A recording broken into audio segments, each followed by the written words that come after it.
Hi everyone, please subscribe to my channel. Blood Immortal. See playlist for other chapters and novels. Join now our Telegram channel now and enjoy exclusive early access. t.me/blood_immortal_official. I do not translate the novels. Credits goes to original translator and author of the novel. I only make it as an audiobook so it would be easier to just listen while doing other things. Credits goes to the author of the novel. I convert stories to audiobook for mental health, for multitasking purpose, for accessibility and time saving. Listening to audiobook is also beneficial for people who have disability. It improves our listening skills and improve our English comprehension, vocabulary and other things. So, thank you for listening. Thank you and thank you very much for your support. Chapter 241. Clang, clang, the staff in his hand was gripped tightly. The Jade Emperor's eyes narrowed as he ascended to the clouds. You are still as uncouth as ever. Wang, the Jade Emperor's staff let out a cry.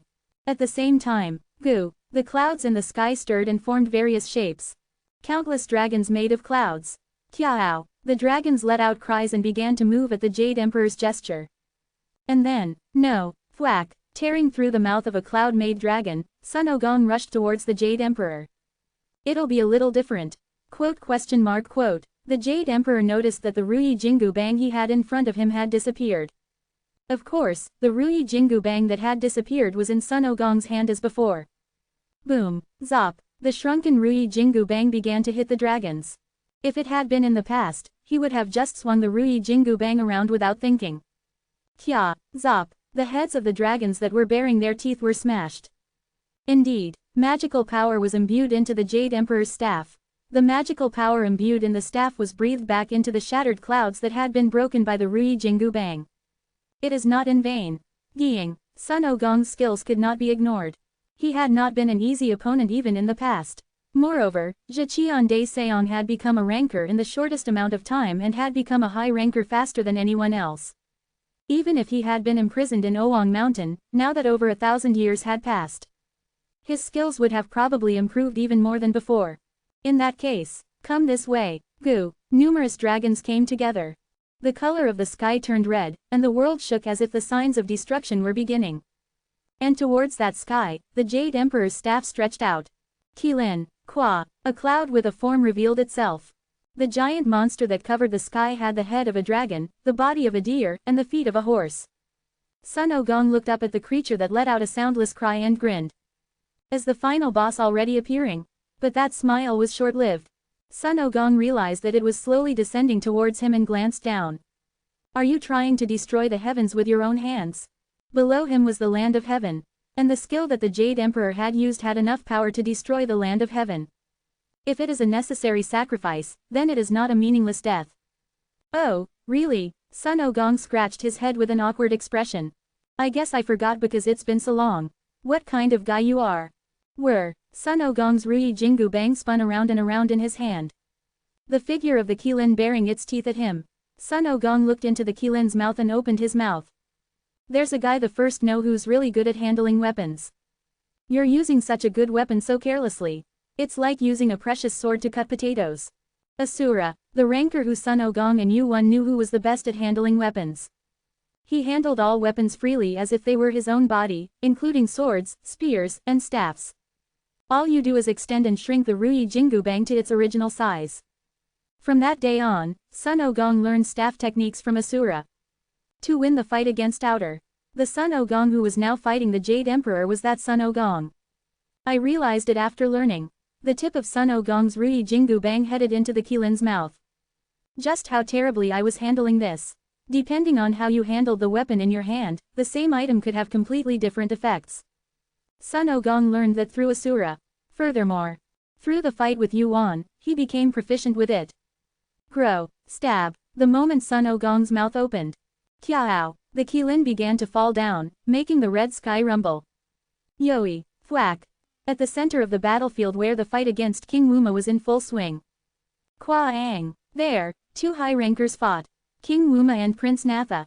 Their weapons clashed. Sing, quote. Prince Natha's eyes wavered. The fragments of his sword shattered before his eyes. The broken pieces of the sword scattered dizzily before his eyes. And that moment, Bu Wang, thud, the Monkey King's cudgel slammed into Prince Natha's head again. Bam, crash, rumble, thud thud thud. Prince Natha's flying body crashed into several buildings and was buried in their wreckage. Dazed by the shock to his head, Prince Natha looked at his sword, which had been reduced to only its hilt. The true evil sword, an item said to cut all the monsters in the world. The true evil sword was a symbolic item passed down from generation to generation to the incarnations of heaven. But the true evil sword had been broken. It felt like heaven had lost this fight. But then, Gu Wang, a vibration was felt in Prince Natha's body, which was buried in the wreckage of the building. A vibration felt through the ground. He hurriedly brushed away the wreckage that had been piled on him, and saw the Ruyi Jingu Bang connecting the heavens and the earth. Zhiqian De Seong, the guy who had disappeared somewhere. He had already been thinking strangely because he could feel Zhiqian De Seong's mana from afar. However, he had been too busy dealing with Pyongqian De Seong right before his eyes to pay much attention. But now, that Zhiqian De Seong's Ruyi Jingu Bang had fallen in the center of heaven. Zhiqian De Seong must have been dealing with Sangjae. Prince Natha looked up at the sky that had turned red. The reddened sky, and he also clearly remembered the shape of the Kirin that had been flying through the sky. Zhiqian De Seong and the Jade Emperor had begun to fight. He had just gained hope from the fact that the Jade Emperor had begun to move himself. But, did they move the battlefield? He was strangely filled with anxiety. And soon, Prince Natha was able to figure out the identity of that anxiety. SS is SS. The sky gradually cleared. The Kirin's figure, and the red sky, were no longer visible. Prince Natha's pupils shook. Surely, the startled Prince Natha jumped to his feet. Immediately after, Prince Natha rushed to where the Ruyi Jingu Bang had fallen. A deep, giant circular hole in the ground. Heaven's soldiers were swarming around that hole. Isn't that Sangjae? Our guild master. Is it real? His rank is 10th, right? Wasn't it higher than Zhiqian De Seong? Bang! Prince Natha pushed through the soldiers who were muttering and moved forward. Just as he had heard from their conversation, it couldn't be helped. Oh my god! Prince Natha almost collapsed on the spot. The Jade Emperor was lying unconscious at the end of the Ruyi Jingu Bang. The god of heaven, who was no different from the sky itself, had been dragged down to the ground by Zhiqian De Seong. It's as good as over. Thud. King Wuma, who had somehow mingled with the crowd, slung the Monkey King's cudgel over his shoulder. The soldiers who realized that King Wuma had mixed in among them were startled and quickly moved away from him. Pyongqian De Seong. Surrender, surrender. The soldiers pointed their trembling spears and swords at him as they stuttered. King Wuma looked at the soldiers, then turned his gaze to Prince Natha. We're not interested in anyone but the Jade Emperor. We have nothing to gain from fighting here any longer. Step, step. The footsteps of two people approached from behind. King Wuma turned his head and asked, looking at Sun Ogong and Yuan. Don't you think so? I don't care. Do as you please. Sun Wukong and Wu Wan agreed. Just the agreement of the three people who had invaded heaven together wavered the soldiers. Is this the end? Really? We can't win even if we fight anyway. Not only were their spirits broken, but their reasoning for continuing the battle grew faint. Nada realized what Wuma Wang was aiming for and glared at him with murderous intent. The two locked eyes. Right now, there was neither the Jade Emperor nor the Great General. The one with the highest decision-making authority in heaven right now was Nada. Do as you please, Wuma Wang said with a sad smile so that everyone could hear. Everyone's gaze turned to Nada. All that was left was for him to make a decision. Nada closed his eyes for a moment. For the sake of heaven, what should he do? His head was still hot. If he had been his original self, he probably would have charged forward without regard for his life or death. However, this was heaven. Now that there was no chance of victory, there was only one choice he could make. The fall of heaven. The news spread faster than any other news. And there was a place where information was faster than any guild or information group. The fall of heaven. A small stature of about 10 years old and a young face that still had baby fat. The director of the 50th floor's rank management bureau fell into contemplation. Pyongqian Dizong and Jekian Dizong. What should we do with their rankings? It was the most difficult homework that had been given to the rank management bureaus of each floor recently. Rank 10, the death of the Jade Emperor. Because of that, the rankings of the top ranks underwent tectonic shifts. In addition, the two high rankers who brought down heaven, which was inhabited by the Jade Emperor, including the Great General, could not help but have their rankings changed. Shouldn't we just raise them both 2 levels? I think we should raise Pyongqian Dizong a bit higher than 2 levels. Jekian Dizong has a very high ranking, but Pyeongcheon Dizong's ranking is too low compared to what he showed this time. But Jekian Dizong was the one who caught the Jade Emperor, so raising Pyeongcheon Dizong's ranking a bit more is a bit. Several days passed, but the ranking adjustments had not yet been made. It was that difficult of an issue. So much so that the directors of the rank management bureaus of each floor gathered for this meeting and held several meetings. And the director of the 50th floor looked at the same documents several times over the course of the process. Then, thud, the director, who had dropped the pen he had been holding in his mouth, asked. Who's important here? So, 2 levels yes. Who is it? The director clicked his tongue and asked with a puzzled expression on the faces of the other errand boys. I'm talking about the guy whose ranking needs to be adjusted the most. That's Pyeongcheon Dizong. That's Jekian Dizong. The answers were split. The errand boys glared at each other as they answered. Since they had different opinions, it was natural for there to be a clash, and that was the reason why the ranking adjustments had not been made until now. However, wrong. Thud thud thud. The director roughly threw a pile of reports on the desk. Carelessly scattered sheets of paper. However, the director had one report in his hand that he had not thrown away. The one who needs the most adjustment is this guy. Kim Yoo-won. Kim Yoo-won. Not long ago, Sun Wukong's clone came looking for him and showed interest. He was known to have just climbed to the 50th floor, and together with Jekian Dizong and Pyeongcheon Dizong, he turned heaven upside down. It was an achievement that was enough to raise his ranking. However, he's not a ranker yet, though. That's why I'm saying this. The director grinned and casually uttered words that the other errand boys would have to stay up all night for several days to say. We need to make an exception for this guy. Chapter 242. The surroundings became noisy at the bureau director's words. An exception? Are you saying that we should give a rank to a player? It was natural for the bureau's errand boys to be flustered. That was something that had never happened before. Even if it wasn't common for a ranker to be defeated by a player, it did happen sometimes. The current top high rankers of the tower were existences who had powers surpassing that of rankers even before they became rankers. Furthermore, Sun Ogong had even defeated the upper ranker who was the test supervisor on the 50th floor, and even the creator of the Chimera. However, the Rankings Management Bureau didn't make an exception despite all of that. An exception isn't necessarily a bad thing. It means that what this guy has done is great. But, Kim Yoo-won has already defeated a high ranker a long time ago. The bureau director opened a single sheet of paper in his hand. Olympus high ranker, Aries. Pandora. In addition, he greatly contributed to the fall of Olympus. Those were clearly great achievements. Pandora was a high ranker who was currently in the top 100, and Olympus was a large guild that had enough power to shake the tower. And to think that there was a player who contributed to the fall of such an Olympus. It was an achievement that most rankers of the tower, and even the Rankings Management Bureau who knew about everything in the tower with the help of the admins, would doubt. It might be a coincidence. In fact, the reason why Olympus fell was probably more due to Heracles' change of heart than that guy's effort. Then perhaps, but it was Kim Yoo-won who won Heracles over. And the bureau director checked the words written on the paper once again. This time, that guy defeated Takdap Heavenly King. Quote, if coincidences happen consecutively, it becomes fate and becomes skill. Furthermore, it's impossible for someone of this level to have defeated him with just luck. It was a convincing argument. Furthermore, the bureau director's words weren't over yet. Kim Yoo-won infiltrated the heavenly realm and rescued Pyeongcheon Great Sage, and together with him, he saved Jekian Great Sage. And as a result, the heavenly realm fell. The fall of the heavenly realm. Are you saying that it was caused by Kim Yoo-won, not Jekian Great Sage? At least that's what I think. It was a ridiculous story. Even if it was Jekian Great Sage, the fact that the heavenly realm fell was because of Kim Yoo-won. But even so, it was clear that the small movement Kim Yoo-won caused became a huge typhoon. Then, are you saying that we should start treating Kim Yoo-won as a ranker from now on? A convincing persuasion was bound to work. The bureau director nodded and smiled faintly. Then, clack, the bureau director, who was heading to his seat, opened one of the drawers and took out a thick pile of documents. This is a document summarizing Kim Yoo-won's actions up until now.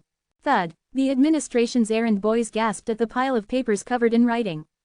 From the tutorial to the 1st and 50th floors, the documents contained a summary of Kim Yoo-won's accomplishments and the director's views, and the administration's errand boys were speechless. Let's review this and determine Kim Yoo-won's rank. It was the moment when a long overtime was confirmed. 5 days after the fall of heaven. In the midst of the great whirlpool that shook the tower, a small hut was stirring. Will you regret it? Yulong Zhenjin looked at Zhiqian Dizong with fire in his eyes. He had been released from the sack he had been tied up in, and was stretching his body, which had been stiff from not moving for a long time. Make sure you do that thing you'll regret. Why? I don't know. That's what I'm told to do. By Pyeongcheon Dizong. Sun Ogong shook his head. Yulong Zhenjin asked with a surprised expression at that answer. Surely are you talking about Kim Yu-won? Why are you so curious? I don't know. Go home quickly. Sun Ogong waved his hand, saying he was busy, so go quickly. Judging from the fact that he didn't deny it, it seemed to be true. Why are you listening to that kid? It was none other than Zhiqian Dizong. A guy who was so arbitrary that he was sure to be ranked number 1.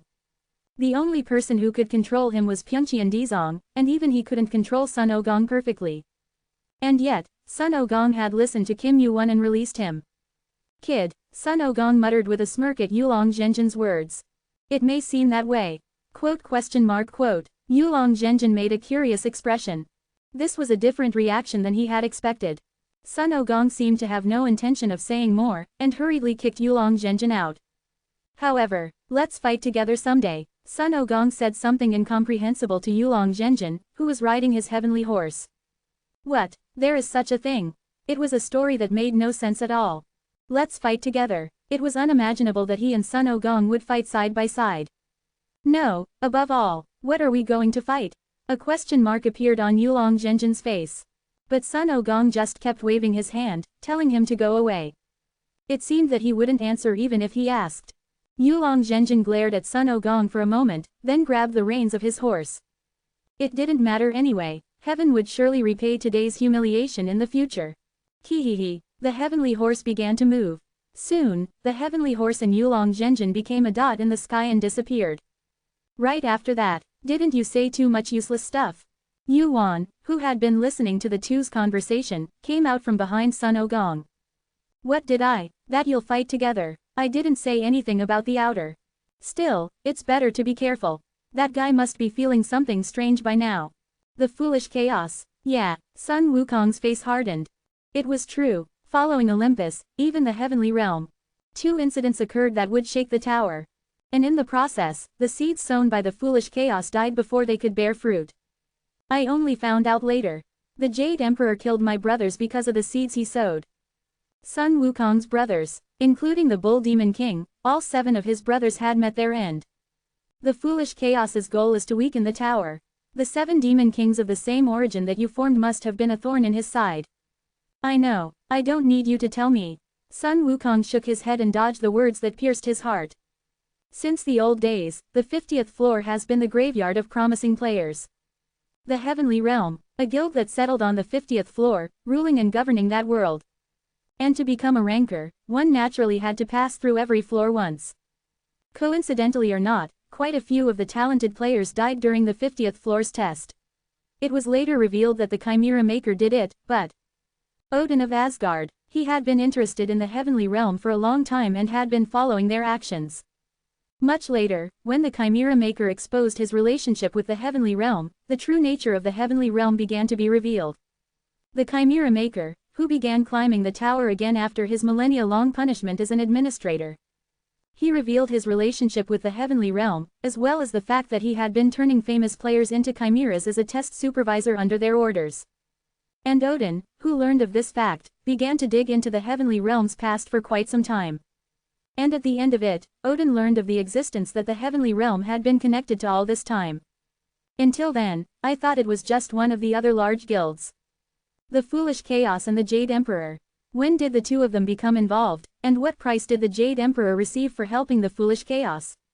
Nothing was known, but it was clear that the deaths of Sun Wukong's brothers were related to the Foolish Chaos. The Foolish Chaos, that bastard. After a brief silence, Sun Wukong spoke again, his eyes filled with venom. You caught him before, but this time, I'll catch him. Well, he wanted to tell him to do so, but the words did not come out easily. The Foolish Chaos, an existence he had caught in a large-scale battle against the Outer just before he returned using the clockwork. Many had died in the battle against him. In the end, Yu-won was able to catch him, but to be honest, there was no guarantee that he could catch him again if he were to fight the same battle again. It won't be that easy, probably. Come to think of it, I haven't heard the details. About that guy. Sun Wukong was absent from the last battle that Yuan remembered. After that, there were many battles, but there were few who fought against high-ranking outers like the foolish chaos. Moreover, the only survivor of that fight was Yuan. However, right after the fight ended, Yuan disappeared using the hourglass. Whether it's good or bad, I think we'll meet again soon. After Orang Janggun returned, and now that the heavens fell with the death of the Jade Emperor. Next time, perhaps, the foolish chaos will move directly. Exactly. In Ragnarok. Deep underground in the heavens. A shadow quietly entered in front of the Jade Emperor's funeral chamber, which had been tightly shut. The shadow circled around the Jade Emperor's body. As if thinking deeply about something, the shadow that rose up swayed. After Zeus, even the Jade Emperor. The problem, which had seemed small at first, had now grown considerably. They were guys who would soon bear fruit. Zeus of Olympus. At first, his fall was thought to be because of Heracles. Heracles was an existence that had the poison to kill the seeds he sowed. That was why he made Heracles another one of Olympus's pawns. However, if even Heracles had turned his back, it wasn't impossible for Olympus to fall. It was the same this time. This time, is it the great saint of the heavenly way? The great saint of the heavenly way. He was an existence even more venomous than Heracles. Not only him, but also the 7 demon kings of the east, including the heavenly great saint and the 7 total members. All of them were existences that would become problems in the future. However, what's Kim Yuan? There was a link between these two incidents. Kim Yuan, a player who hadn't become a ranker yet, still a newbie. The thought began to enter his mind that perhaps the fall of Olympus and the heavens had happened because of him. I need to get rid of him. If there's something annoying, you have to get rid of it. It didn't matter if it was big or small. It was possible to trip over a small pebble you hadn't seen. Now, the 50th floor. The floor that Kim Yuan had reached was the 50th floor. He didn't think he would stop there. It was just a matter of time. He would definitely climb up. In that case, he'll be caught in a typhoon and break soon anyway. There were still many seeds he had sown. And among them were seeds that would bear fruit and turn into a giant typhoon. Originally, he would have needed to take a little more time to ripen them. I need to hurry a little more. Now that the plans for the second period Tomaki and the Heavenly Demon War had failed, there wasn't much time to spare. Swish, the shadow disappeared, leaving the empty funeral chamber behind. This is the beginning of Ragnarok. The destruction of the tower began so quietly. Chapter 243. Ragnarok should be brought forward. While preparing the meal, Yuan suddenly spoke. At those words, Son Goku's hand, which was preparing the fire, stopped. And as soon as possible. What the hell is that supposed to mean? Son Goku, who had learned the word, hell, from Yuan, tilted his head with a puzzled expression. To bring forward Ragnarok, when it was already hard to prevent, he was saying he would bring about Ragnarok himself. What's Ragnarok? Thud. Wuma Wong, who had just arrived, asked as he put down the giant boar he had carried on his shoulder. I've lived a long time, but I've never heard of it. It had been quite some time since he had been with Wuma Wong. He was the only one who knew about Yuan and Son Goku. That was why the two didn't pay much attention to Wuma Wong and talked. Yuan nodded after thinking for a moment. Of course you wouldn't know. It hasn't happened yet. Ragnarok. It was definitely an unfamiliar word in this era. But in the distant future, it would become a huge event that everyone who lived in this tower would know. It's a battle where half of the tower dies. Are you joking? I'm serious, Hung. Son Goku backed up Yuan's words when Wuma Wong doubted the unrealistic story. Wuma Wong still looked at Son Goku with disbelief. But Wuma Wong nodded at the expression. For real. Why are you looking at me like that? You can't lie, can you? You do it a lot. That doesn't sound like a good thing. Screech. Wuma Wong skinned the boar he had brought and put it on the fire hole. Wuma Wong, who sat down, asked with a serious face, unlike before. So, then why do you need to bring this Ragnarok forward? Shouldn't you be stopping it instead? That's why. Son Goku, who had already been drooling, agreed with Wuma Wang's words. The meat was getting cooked nicely. It seemed like it would take a while to cook through. Do you remember the stories from that time? He asked, looking at Son Goku. Son Goku shook his head. No. If it was a story about Ragnarok, how could I remember everything when it took days to tell? Were you sleeping? Yuan thought to himself that he was glad he had come back first. What if the one who had been able to return was Son Goku? He would have probably forgotten most of the story and acted recklessly. Ah, no, I wasn't. His voice trembled, as expected. He was a guy who couldn't lie. It's fine, I remember it anyway. Yu sighed and shook his head. Ragnarok can't be stopped. No, it won't be stopped. Speak so that I can understand. The foolish chaos will bring the plan forward. I'm just saying it a little urgently. Why? Because Olympus and the heavenly realm have fallen. Son Goku tilted his head as if he still didn't understand Yuan's words. Strictly speaking, the two giant guilds hadn't completely fallen. The two guilds still had the size to be considered giant guilds. However, the reason the tower's rankers talked about their downfall was because of the absence of Zeus and the Jade Emperor, the core and leaders of the guilds. Those guys lost the guys who could shake the tower. The Gigantomachia and the Heavenly Demon War are practically over. The next one is Ragnarok anyway. Yeah, then can't you stop that? Ragnarok too. Yu shook his head. Do you remember what started Ragnarok? Balder's death. How could I forget? It was the first time I saw Odin so angry. Balder, Odin's son and one of the top rankers representing Asgard with Odin. Heimdall, the son of Odin, is one of the high rankers who represents Asgard with Odin. Perhaps he would have just looked for Balder and stayed right next to him. The 35th highest ranking high ranker. His death angered not only Asgard's rankers but also Odin. And that was the trigger for Ragnarok. Stop my son's death. Only then can you stop Ragnarok. I could clearly see Odin's eyes glinting fiercely as he said those words. Odin was someone who rarely got angry and was sometimes mischievous and sometimes like an old man. The time when Odin was most angry in front of everyone was when Balder's death was mentioned. Wu Yun recalled his conversation with Odin at the time. Ragnarok happened because of me. That was strange. Even though it had not been confirmed yet, Odin continued those words while looking at Wu Yun. So when you go back, be sure to stop me. Wu Yun's answer to that was simple. Why don't you go back yourself? Go back yourself. If he did that, Ragnarok would not happen because of Odin's rampage. It really was a simple answer. And Ragnarok was such an important event in the tower's long history that it was worth reconsidering the decision of who would go back. However, no, despite that simple answer, Odin shook his head. I won't be able to stop it even if I go back. When asked why, Odin answered with a forced smile. I don't have the patience. The patience. It meant that he would make the same choice even if Balder were to die again. Everyone thought so at that time. Except for one person. Balder's death was the beginning of Ragnarok. The death of high ranker Balder was a pretty big deal at the time, but no one thought it would become a great war like Ragnarok. And that one person was Wu Yun. Do you really think that was the only reason? Thud, thud, the meat began to burn black. Sun Wukong, who had been deep in thought without answering for a long time, asked back. Ragnarok wasn't because of Balder's death. That's right. Wu Yun nodded and looked up at the smoke rising into the sky.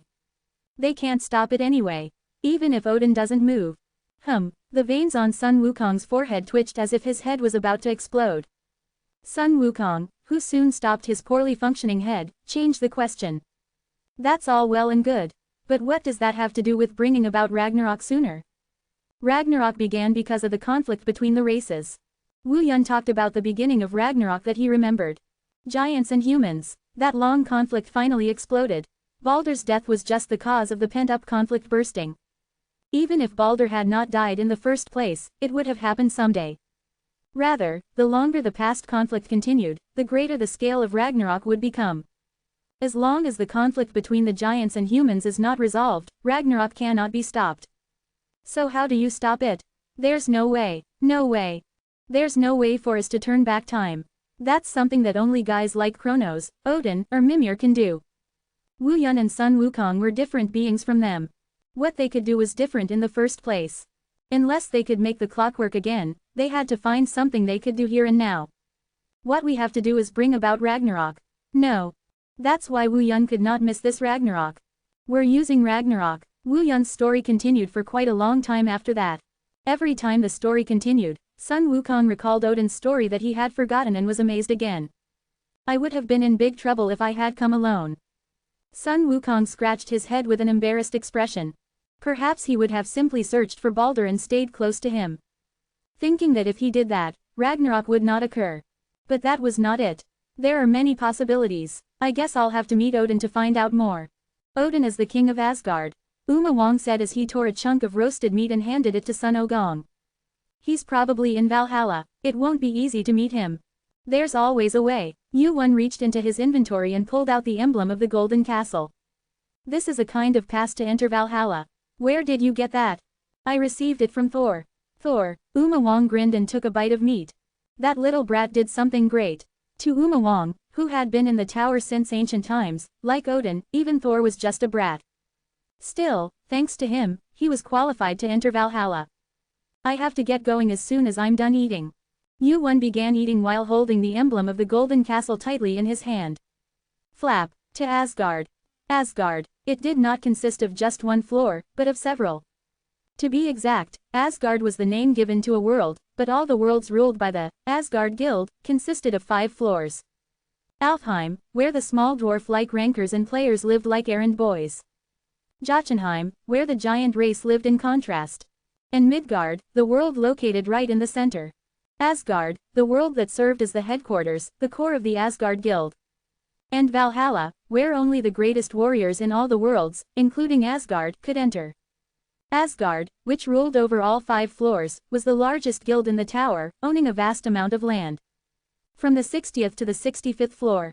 The next 10 floors. And 15 floors remained until Valhalla, where Odin usually resided. The battle with the heavenly realm was over, and the short break had also ended. From now on, it was a race against time. Luckily. Yu Wan looked around at the players glaring at him from a distance. There's a test. The players surrounding Yu Wan. They were watching each other, wary of Yu Wan. One crystal ball will appear randomly every 30 minutes. Acquire the crystal ball. A test to secure the item and protect it. The number of items was limited, and there was only one crystal ball that had appeared. Gulp. While everyone was watching to see who would move first. Yu Wan was the first to take a step towards the crystal ball. And soon, you have acquired the crystal ball. The first crystal ball fell into Yu Wan's hands. There's no point in fighting that guy. One doesn't matter. Another crystal ball will appear soon anyway. I just need to secure that one. Everyone thought the same thing. As time passed, the second crystal ball appeared. But, excuse me, Yu Wan put the crystal ball he was holding in his arms and opened his mouth for everyone to hear. The rest are mine, too. What, crazy, there's no such rule. Damn it, I knew he would do this. The atmosphere became hostile at Yu Wan's words. The players joined forces and fought Yu Wan. The result was miserable. No matter how many there were, a whale would not fall to the attacks of a swarm of shrimp. As expected, and one person who was watching the scene. His ranking isn't high enough to do that. The bureau chief of the 50th floor bit his lip with a look that said, so that's how it is. And that day, for the first time in the long history of the tower, the rankings given to players were made public. Chapter 244. Floor 59. It was the so-called upper level, where all players dreamed of becoming rankers. It was also a stage where the players' confidence began to soar. The rankers called the players at this stage potential rankers. Potential. It sounded good. However, most players remained potential and never advanced beyond it. They realized this after they climbed higher. It wasn't for nothing that they said that only the chosen ones could become rankers. That guy, who, Kim Yu Wan, countless voices gossiped about him. The players were interested in only one thing. Isn't that the ranker who isn't a ranker? He's also ranked really high. He's almost at the level of a high ranker. What high ranker? He hasn't even climbed all the way up yet. It had been quite some time since Kim Yu Wan was given a ranking. The tower was as noisy as the fall of heaven. It was unprecedented for a player who was not a ranker to be given a ranking. And the decision of the Ranking Management Bureau had caused resentment among both rankers and players. Thanks to him, the rankers in our guild are really angry. They say they lost a rank because of someone who isn't qualified. For rankers, ranking was honor and power. And yet, they had been pushed down a rank by a player who was not yet qualified to stand shoulder to shoulder with them. To the rankers, Kim Yu Wan was nothing more than a parachute who had come in without any credentials. What's the difference between us? The man at the center of the group of players glared at Yu Wan, who was standing alone in the distance. Some of us work hard to climb up, while others piggyback on the heavenly demon and do a good job, and become rankers in advance. It was the world's evaluation, ignoring Kim Yu Wan. Some recognized Kim Yu Wan's achievements, while others dismissed them as nothing more than the shared credit of the heavenly demon and the great lord of the plains. Who here doesn't think they'll become a ranker later? No one. Of course not. And the number of examinees taking the test there was also 300 people. And the number of test participants here was also 300. This would create a total of 3 teams. There were only 3 flags. And this test is probably. Sidelong glance. Reuter's gaze turned to Yuan, who was standing to one side. The team that attracts that guy will win. If the numbers were the same, the team with the better individual skills would naturally win. And the player with the best skills in this test site was, of course, Kim Yuan. Clench. After pondering, Reuter approached Yuan straight away. He couldn't let the other teams steal a player. Are you perhaps still alone? Yuan turned his head at Reuter's question. Reuter's face brightened when Yuan nodded in response to his question. Then join our team. I'm sorry, but I'll have to decline. Yuan shook his head, cutting Reuter off. I'm not forming a team. Yes, he's not forming a team. He knew that Yuan had climbed the tower alone without forming a team. However, this was a test where the test itself was a team event. A test that would be difficult to do alone. And yet, Yuan was trying to take the test alone. Is there any room for reconsideration? No, Reuter nodded with a deflated face at the curt refusal. Any further persuasion would be meaningless if he reacted like this. The priority was to recruit one more team member at this point. I understand. Reuter turned around. Yuan's voice reached him from behind. If possible, you should give up too. Quote. Yuan continued speaking to Reuter, who turned his head with a puzzled expression. The longer you live, the better. Creepy. Those words sent a chill down Reuter's spine. The time given to form a team was 1 hour. However, the teams were formed in an instant. During the remaining time, Yuan observed the other teams watching each other. The test site is spacious enough to accommodate 300 people. He had taken part in many of these team-forming tests. He had hoped that as many teams as possible would be formed, but that didn't happen. It was because of the wariness towards Yuan. A perfect balance with no terrain features. They're busy watching each other, huddled together. Only one team could advance to the next floor. Only the team that acquired the most flags could do so. Exam start. After a long silence, the exam began. There were 3 teams in total. No, there were 4, including Yuan. Gulping. The players who formed the team began to look at each other. Of course, in this kind of exam, the first mover was at a disadvantage. First of all, exploration was the basic. That would have been the case. However, thud, as soon as the exam started, there was someone who started to move. As expected, I knew he would. It was Yuan. People didn't find Yuan's behavior that strange. The fact that he didn't form a team in this exam meant that he was confident in his abilities. The purpose of this battle was one thing. A dogfight. Several teams would guard the flags in their hands and take the flags of other teams. However, this would make the content of the exam meaningless. He started moving alone like this. Yuan's gaze first turned to the player who was at the center of the group. He must be confident that he can take on the rest of us at once. It was something that everyone thought subconsciously. But on the other hand, some thought it was a good thing. Although they hadn't become rankers yet, there were 299 players who were called potential rankers. No matter how much Yuan was called the strongest player, he wouldn't be able to handle all of them. Ever since we came up here, it looks like he's gotten a little cocky after stepping on the weaklings. Swish. The man looked around at the players around him. If you treat us the same as those guys. Shua, clang. Crackle. A wave of blue ice unfolded before their eyes. And no, the man's eyes widened as he stuttered. His colleagues froze in an instant. That wasn't all.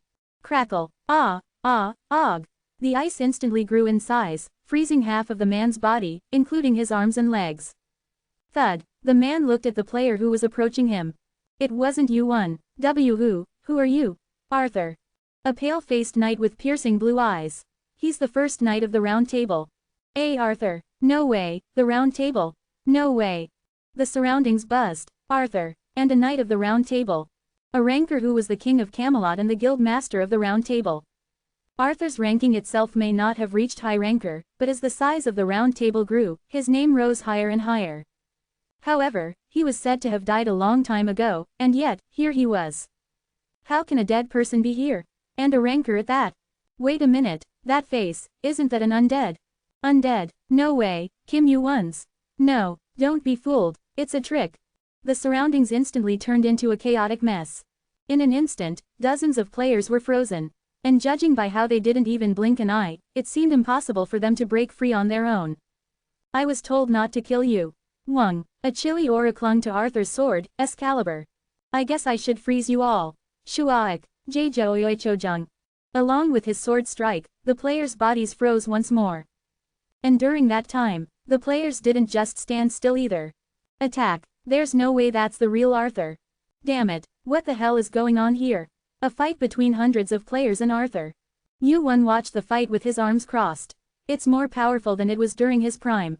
Arthur was definitely a high-ranking ranker close to high ranker. However, the power of Arthur he was seeing right now was beyond that.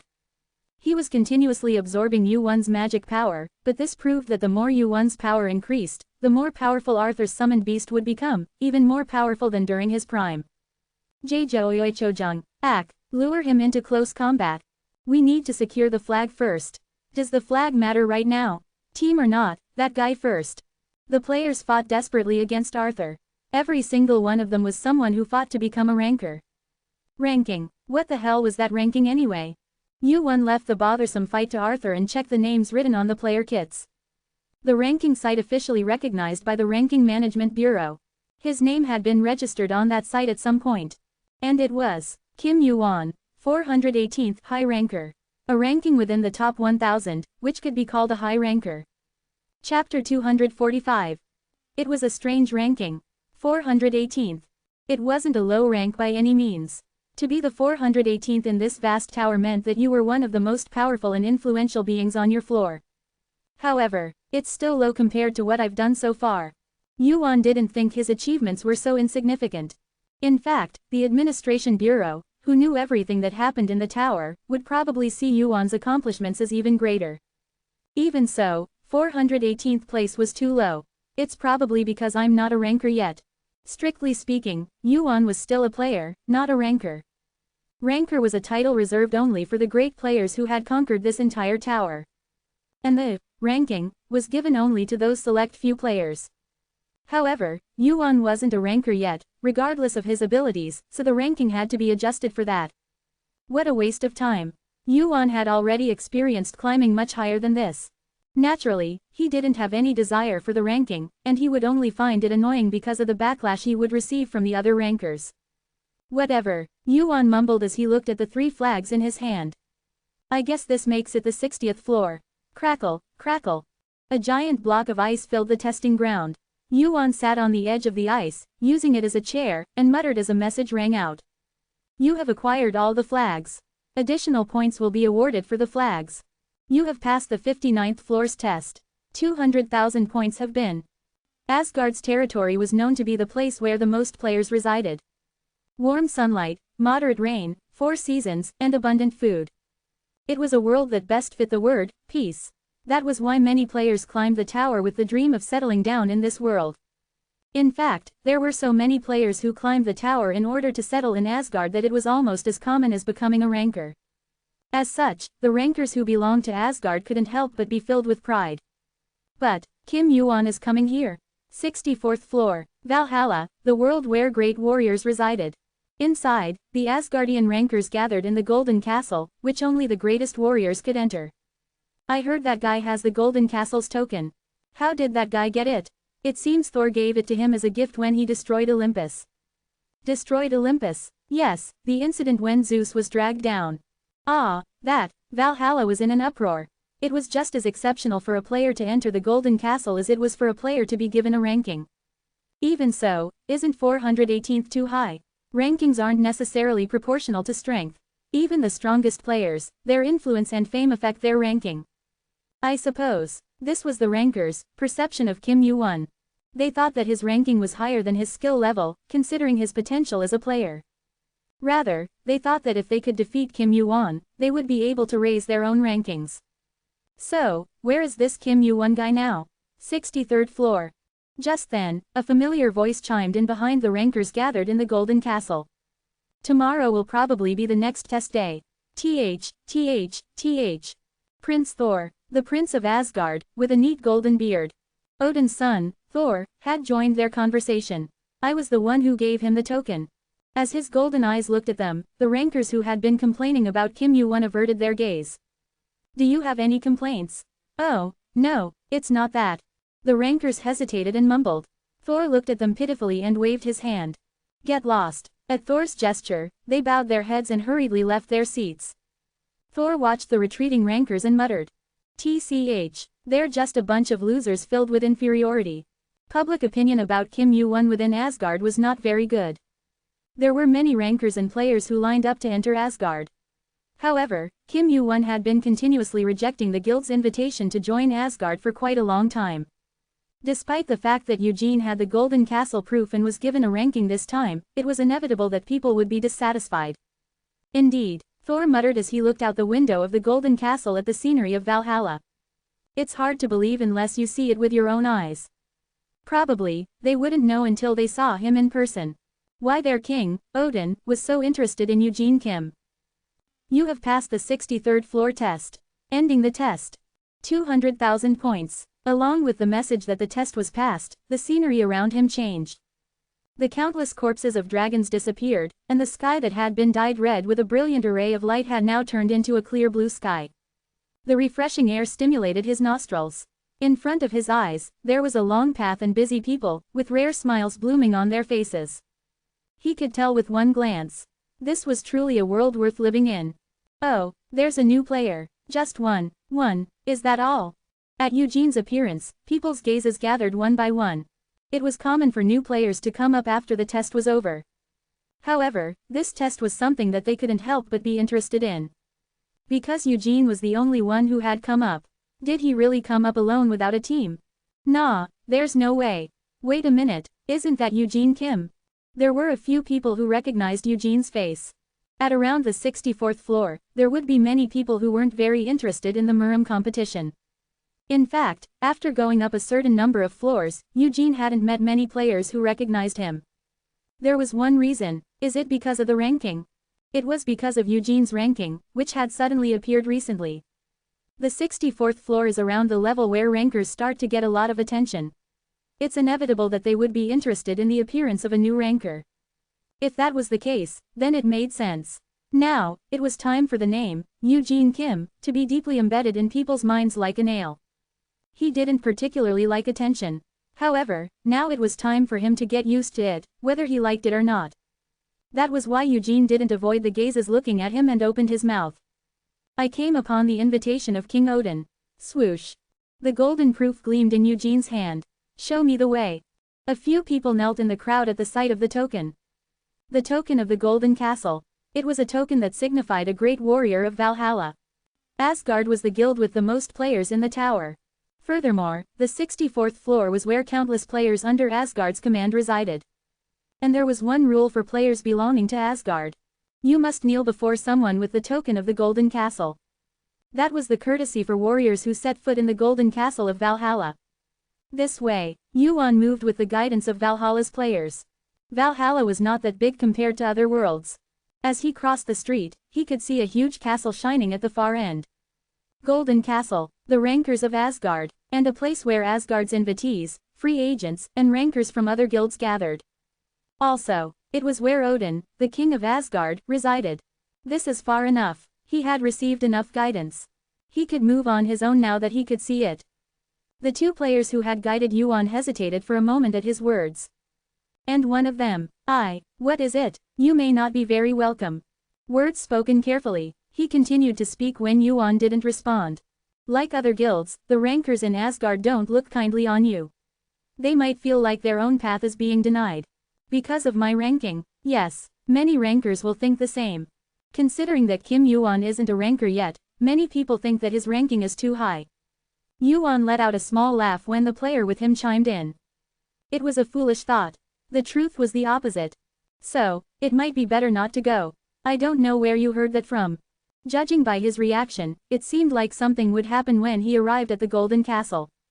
Yuan asked the two players who were watching him. Why are you telling me this? We're fans. Yes, me too. Fans. He remembered hearing something similar before. The son of the Demon King, Belial. It was Marbas. I wonder if he's doing well.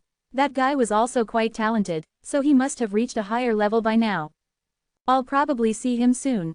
Belial was a high ranker who was responsible for one of the pillars of the guild, the Demon King. Yuan looked at the two awkwardly standing in front of him. They somehow reminded him of Mamos. He felt a little curious.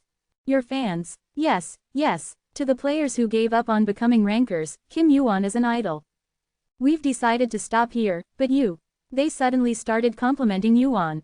He didn't particularly like flattery, but he listened to their stories with one ear and let them go out the other.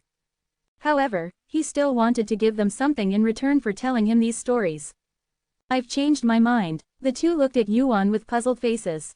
Changed his mind? Follow me. To the Golden Castle.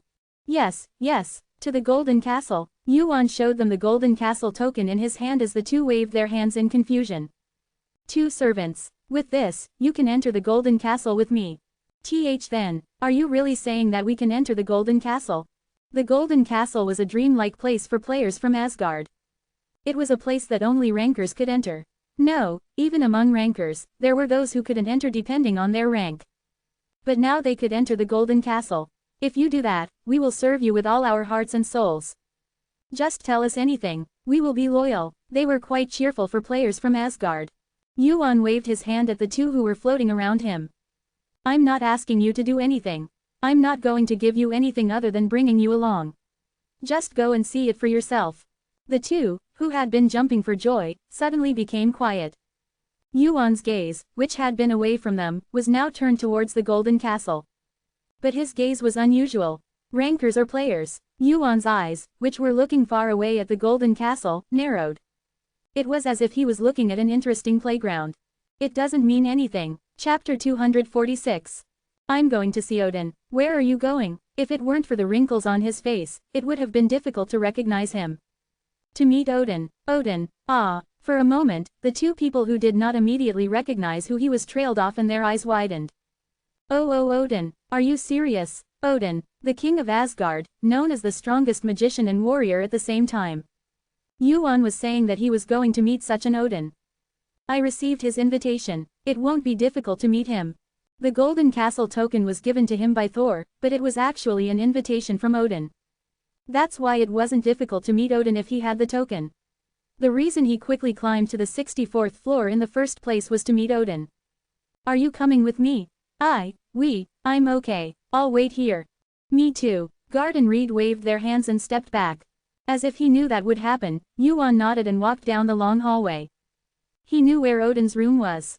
He hadn't been all over the Golden Castle in the past, but he had visited this place several times to meet Odin.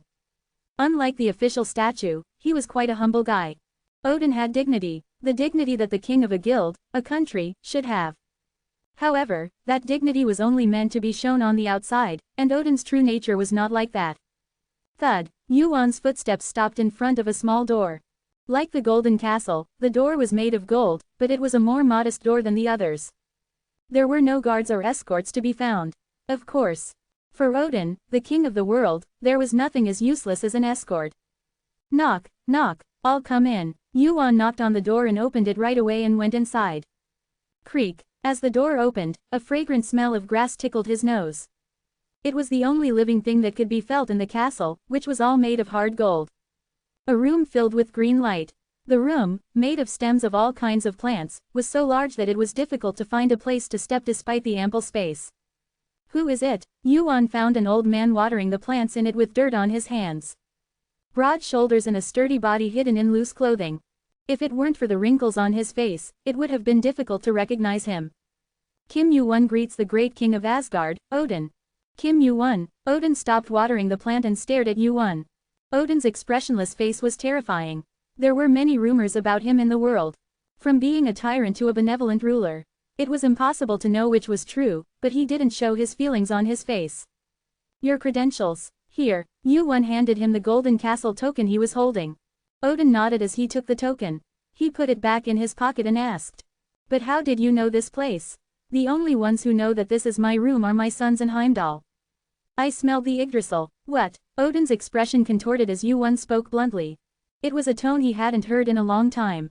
Most rankers bowed their heads in front of him and couldn't even make eye contact.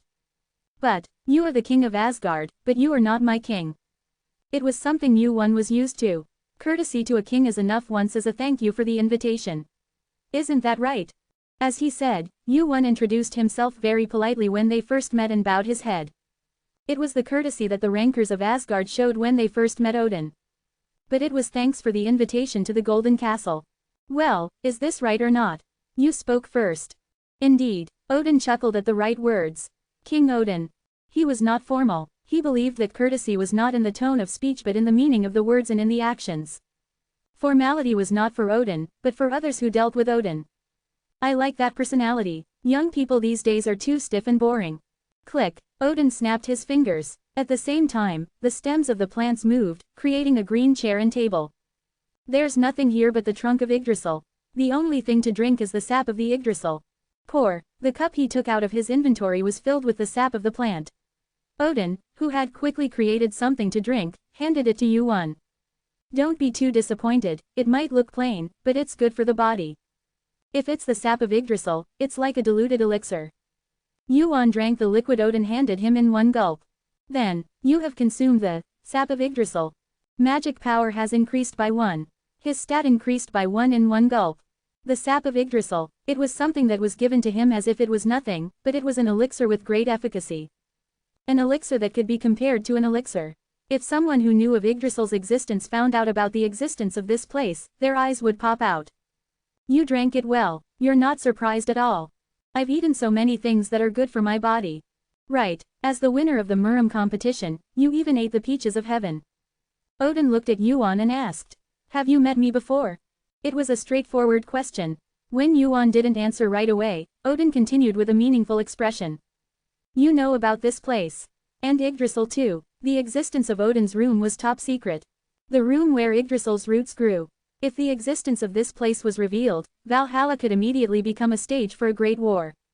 And me too. It didn't feel like it was the first time they were meeting. No, it wasn't just a feeling. Odin was convinced by the faint scent he smelled from Yuan. You came here using the clockwork.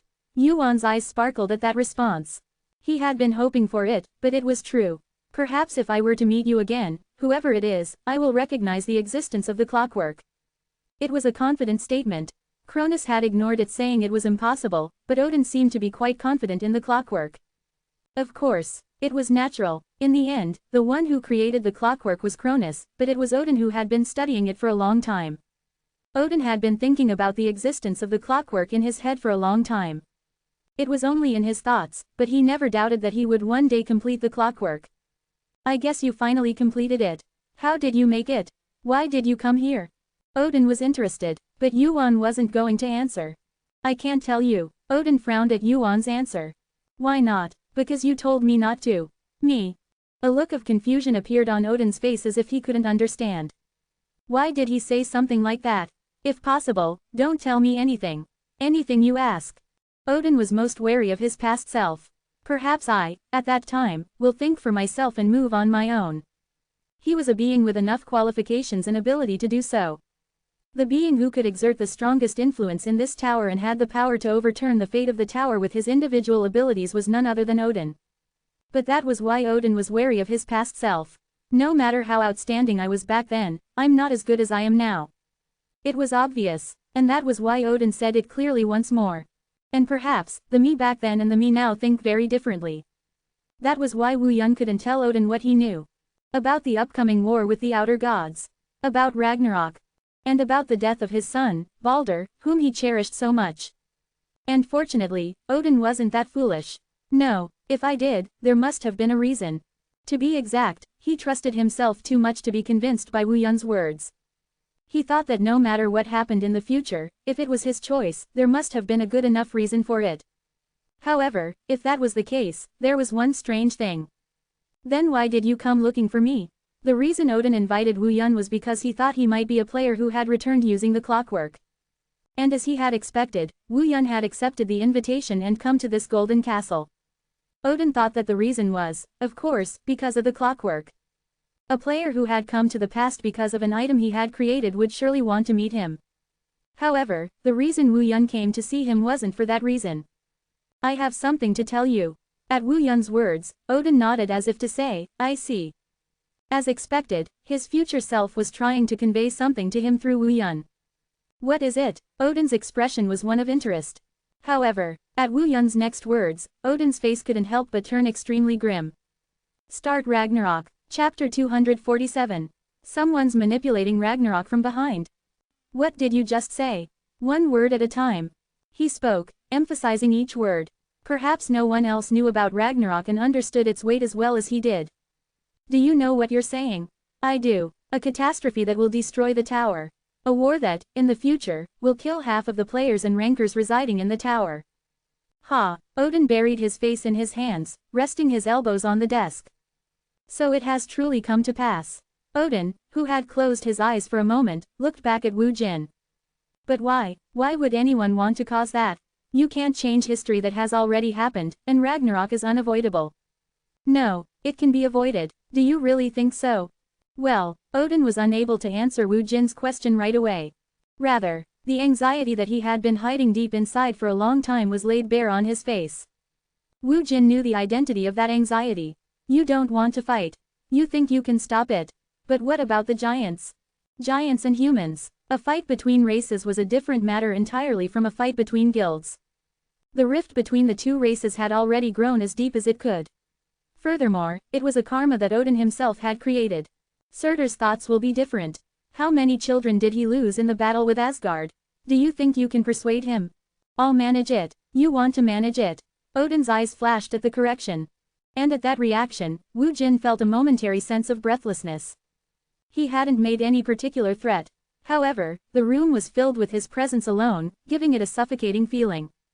Because you don't want to fight. Because you don't want to shed blood. I can do it. The answer was repeated once more. Wu Jin looked around the room, which was filled with the gold that contained Yggdrasil, at that answer. An affluent, peaceful country. Asgard had created and maintained this country. However, that easygoing pacifism is what ruined this country. Its end was far from peaceful. Are you afraid to burst a festering wound, so you just keep leaving it alone? Do you expect it to heal on its own if you just leave it alone? Odin didn't open his mouth. Meanwhile, Wu Jin's words continued. The giants are preparing for war. They are stockpiling more power to ensure their victory, and Asgard is also preparing for that fight. You know a great deal. You told me. Odin's eyebrows twitched. Since he had said it himself, he had nothing to say in response. Moreover, Wu Jin's words were accurately pointing out the parts that he had been worrying about. The more thoroughly you prepare for the fight, the bigger the fight will be. If that happens, more blood will be shed. If it's a fight that can't be stopped, shouldn't we at least end it with minimal casualties? So now you're telling me to start a war? Doubt appeared in Odin's eyes. He had come out of nowhere and told him to start a war. And Wu Jin was instigating a huge war, like Ragnarok. If we leave things as they are, the fight will only get bigger. I know that much, but it's also a fight that could have been avoided in the first place. That's all well and good, but that's the problem. You're backing down. Wu Jin sighed, crossing his arms. A fight that can't be avoided must be fought. If not, your country will eventually be ruined. Wu Jin turned his head and saw a line of withering Yggdrasil leaves in his field of vision. Because there's someone who wants that to happen. Odin's gaze followed Wu Jin. Yggdrasil, the world-penetrating, greatest and tallest tree in the tower. It had been only a few hundred years ago that one of its leaves had begun to rot. Someone's manipulating Ragnarok from the shadows. I hear you know who it is. I don't know their name. But I know they planned Gigantomachia. And Ragnarok. After much deliberation, Odin finally nodded. I need to think about this. There was much to consider. Was Wu Yan really the master of the clockwork? If so, were they on the right side? Was it really better if Ragnarok happened sooner? Wu Yan didn't expect Odin to make a decision right away. Still, it was enough that he was considering it. Do as you please. He had finished what he needed to say to Odin for now. From here on out, he would have to talk about what to do after Odin made his decision. Creak. Wu Yan rose from his seat. As he did, Odin spoke. Stay here while I sort out my thoughts. Don't go anywhere. I don't have much time to wait. If the stupid chaos had started moving, then every hour from now on was more precious than gold. Because the more time that passed, the more blood would be shed. If, as Wu Yan was about to leave the room, Odin's troubled voice followed him. If Ragnarok happens, what do you plan to do? I'll fight. It was obvious. That's why I came here. In the midst of Ragnarok, you'll be nothing more than a small pebble thrown into a lake. Do you have the power to change the outcome of this great war? No, the answer came out easily, almost too easily. He knew it, but Odin couldn't help but feel a little disappointed in Wu Yan. But then, not yet. Wu Yan's words were not finished yet. I'll get bigger on this board. Enough to stand at the forefront again. Creak. The door opened, and Wooyan stepped outside. The room was quiet again. For a long time, for a very long time, Odin stared at the door through which Wooyan had left and muttered. Again. Wang. Wooyan's player kit rang as he walked down the hallway. Far ahead, he could see Guard and Reed waiting for him. Wooyan checked the number on his player kit and answered the call. Why, did you meet Odin? It was Sun Ogong. He must have been curious about how things were going. It was hard enough to keep Sun Ogong from following him to Asgard. I did. What happened? He's thinking about it. A lot. That bastard. He thinks too much for his own good. Better than not thinking at all. Are you really saying that to me? You know I am. For a while, Sun Ogong's angry voice could be heard through the kit. Wooyan briefly covered the player kit with his hand in case the sound leaked out. After a while, Sun Ogong's tantrum ended. Do you think that stingy bastard will make a decision easily? Now he was finally asking the right questions. Wooyan leaned against the windowsill and looked down at the beautiful village of Valhalla outside. He won't. Then, I guess we should focus on Baldur after all.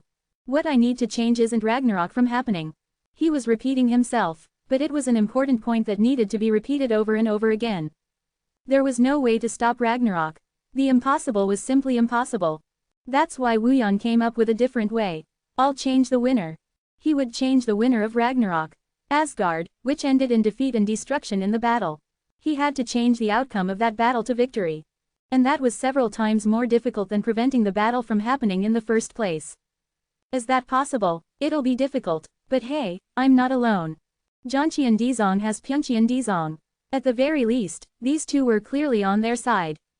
There are many ways. We have to try it out. What other tricks are you going to try? For now, pay attention to that side. Move as soon as you get a call. Oh, yes, I'm hanging up. The call was as short as necessary. Yuan, who had finished the story, put the player kit back in. As he approached the guards and Reed who had been waiting, the two of them opened their mouths with stiff faces. Are you back? Did you really meet King Odin? It seemed that they were curious whether Yuan had really met Odin. Odin was an absolute being in this tower, who even the rankers would wish to meet once, let alone the players. I'll be staying here for a while. At Yuan's answer, Reed asked. Is it the Golden Castle? I got permission. It probably won't be long. Wow, permission granted means that he met Odin. Yuan turned his head at the two people's burdensome gaze. It was only burdensome to meet them for no reason. So where he turned his head.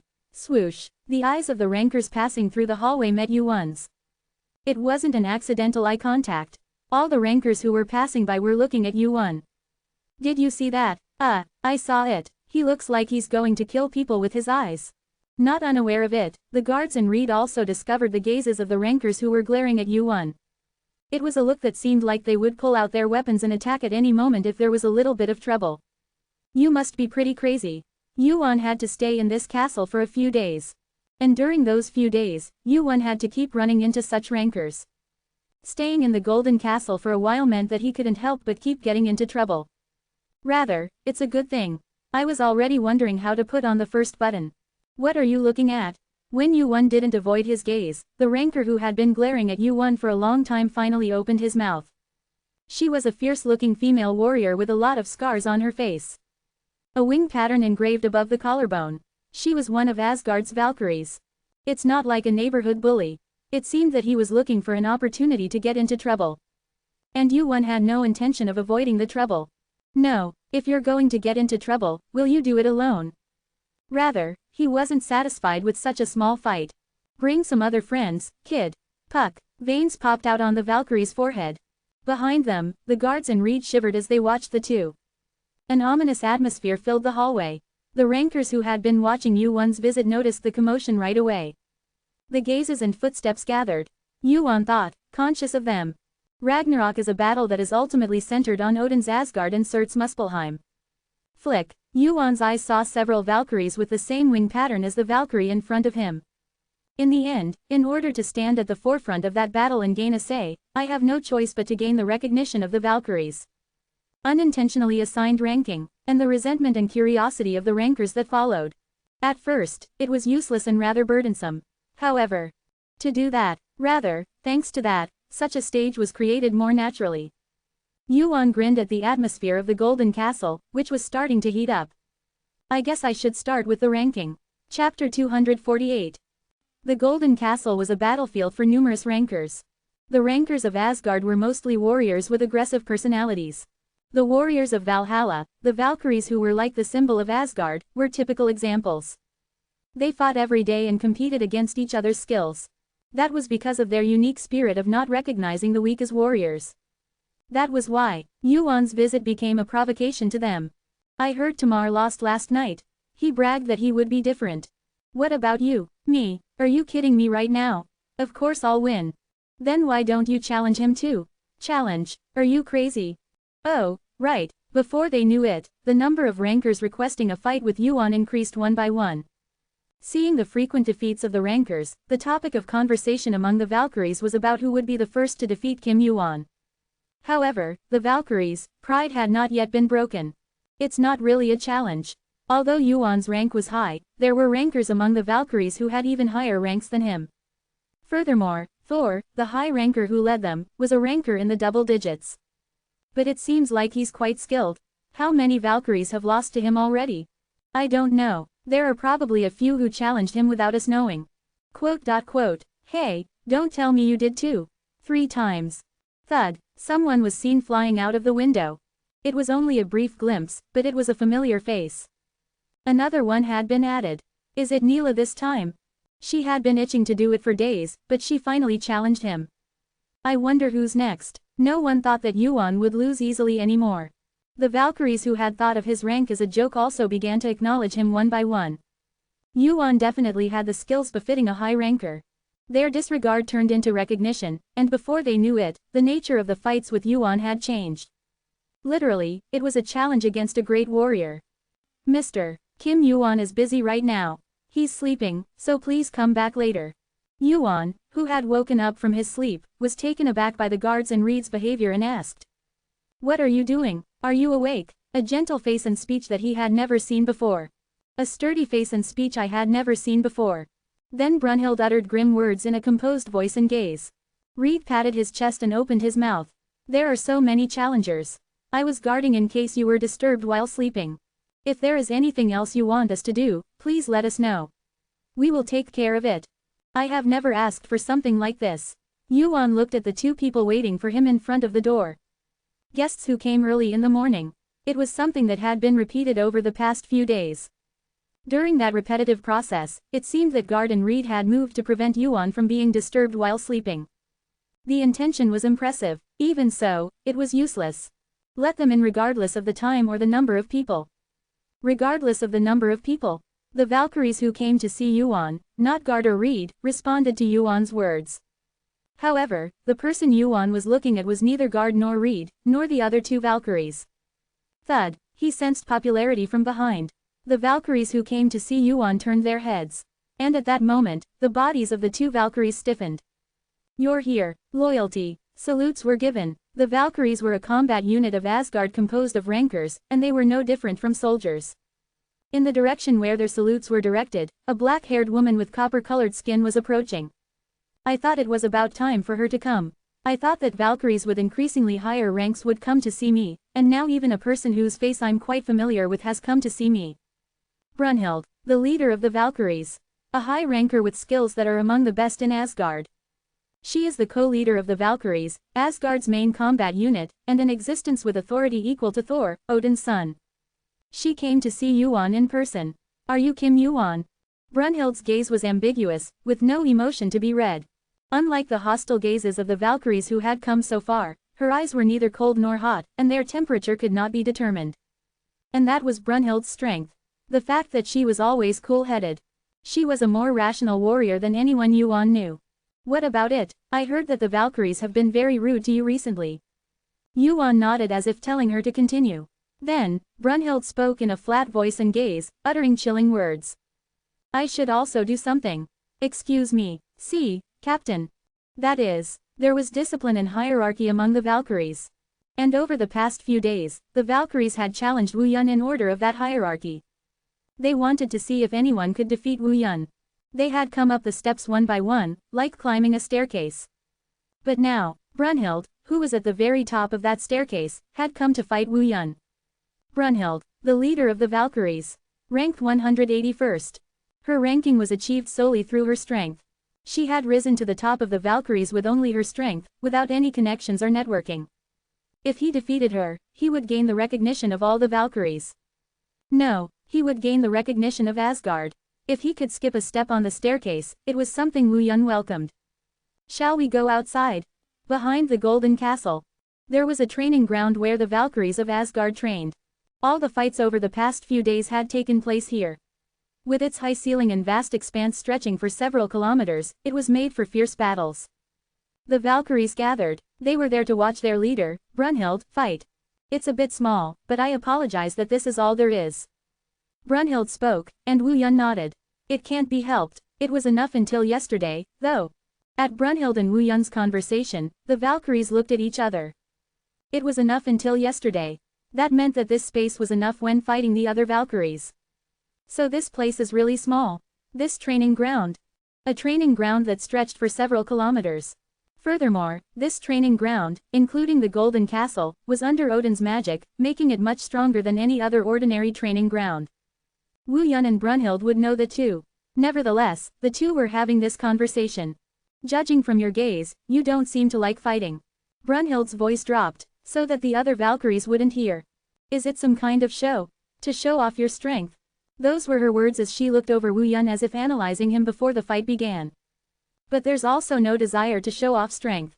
Then what? You want to show off strength and get something else. What do you want to know? I don't want to know anything. Skaik. Brunhild pulled out her sword. Her voice was still flat and steady. I just don't want to see the honor of Valkyrie fall. Am I any different? Different. A firm answer. But the following words had a different meaning from the first. My honor cannot be tarnished. Quote? As if asking what it meant, Yu Won stopped his hand and looked into her eyes. Brunhild continued to speak. You beat me, just because you're good. My honor is not so soft that it will fall to the ground just because I lost to you. 181st high ranker. Moreover, unlike Yu Won, she did not raise her rank at once, but she had been raising her rank by proving her abilities many times so far. For her to be defeated meant that the enemy was a formidable opponent. So, are you going to help me? That depends on what you do. Brunhild looked around at the Valkyries who had come to the training ground to watch her fight with Yu Won. If you want to prove your abilities, do it here. I'll make the arrangements. Gu. Mana is gradually rising. As if to say that no more conversation was needed, she began to move her feet. And at the sight of her, Yu Won raised the corners of his lips. You're still the same here. It was a long time later that he met Brunhilde. Her fights were always rational and had a reason. This time was no different. If she were to lose this fight, the Valkyrie would have lost to a worthy person, so she would be able to regain her lost honor. That much, Yu Won's reputation will go up. On the other hand, if she wins this fight, she will also be called the head of the Valkyries. Anyway, Brunhild has nothing to lose in this fight. Moreover, Yu Won had something to gain from this fight. Of course, for that, Yu Won had to win. Ability. Weruk. Mana was in Yu Won's eyes. Wan Jiamjung is activated. And that moment, watch carefully. Pot. Brunhild's sword was reflected in Yu Won's pupils. Thud, thud, crimson-red burning ground. Sun Wukong snorted on the scorching ground. The atmosphere is nice. Memories of being trapped in the Bagua furnace for a long time came to mind. At that time, his whole body was tied up, but now it was different. His arms and legs were free. The magic power in his body was free, as if he could fly away at any moment. That was the difference between the Bagua furnace and here. The most important difference. What is your business? G-O-O-O-O-O. A voice that shook the earth. The voice was heard above Sun Wukong's head. The burning ground seemed to be empty, but it wasn't. Sun Wukong looked up at the identity of the shadow that was blocking the sun. Now something useful has come out. Sun Wukong looked back at the path he had walked. Those bastards were so incompetent. Numerous giant corpses lying behind Sun Wukong. But compared to the giant above them, they were nothing more than tiny newborns. Are you Surtur, or not? You're not as good as I've heard for Surtur. What is the monkey of heaven doing in Muspelheim? Oh, are you that bastard's son? Sun Wukong nonchalantly put Rui Jingu Bang on his shoulder, regardless of the giant's size that filled the sky. Then he stared intently at the giant, as if admiring it. Even so, it seemed like a guy he could deal with. That bastard told me to go quietly. Sun Wukong's fire eyes golden eyes flashed. In the distance, Muspelheim's giants were gathering. One by one, the guys with enormous mass began to form an army. Sun Wukong, who had been slurring his words, nodded his head. Also, I can't stand it when I come to a place like this. It was impossible to ignore such a thing. Giants of Muspelheim. They were enemies he would have to fight someday anyway. Besides, Wu Yun said that Ragnarok had to be started in a hurry. Get bigger. Sun Wukong believed that Wu Yun would understand his actions. Ruyi. Chapter 249. Shuck it. The two swords crossed. Zheng, Jiying. Along with the ringing sound, the magic power that spread out overturned the air in the training hall. As if they knew that the two swords would collide, they fell at the same time as they collided. Brunhilde's sword poured down. It was literally true. Yuan's body shook within the sword energy that poured down like rain. Pot, pababababa, is it possible to avoid raindrops without an umbrella or cover? Yuan's eyes and senses pulled off that ridiculous feat. A path visible in the midst of the pouring rain of swords. And towards that path, Yuan's body moved with precision. The sensory zone is activated. Waik. For a moment, it felt like time had stopped. That was why. Waik. Pooh roar. He was able to hear the sound of a tiny horse snorting from above. Since when was that? Brunhilde, the leader of the Valkyries, was riding a pure white horse with wings. Jiang. A sword stabbing down from above. Fortunately, the sword struck the floor of the training hall instead of Yuan's head. Cracks appeared on the hard floor of the training hall. If it had been somewhere else, it wouldn't have been strange for the whole building to collapse from the impact. Spot. Yuan's sword stretched out, aiming for the horse. At the same time, electricity surged out of Yuan's hand. Korong. A dazzling electric shock exploded from the center of the training hall. Brunhilde protected the horse while using its agility. A continuous series of battles that were difficult to follow with the eye. The Valkyries watched the fight from the edge of the training hall so as not to interfere with the fight. Their mouths hung open. The captain is fighting well. Yeah, he's doing pretty well. Pretty well, did you just say pretty well? Korong. Pgggg. The shockwave from the lightning traveled right down to their feet. Some of the Valkyries hurriedly raised their shields to block it. A tingling electric shock ran through their fingertips. Does that look like pretty well to you? It wasn't at a level where you could use the word pretty well. Yuan had never used the heart of Uranus against any of the Valkyries he had fought so far. No, there was no need to use it.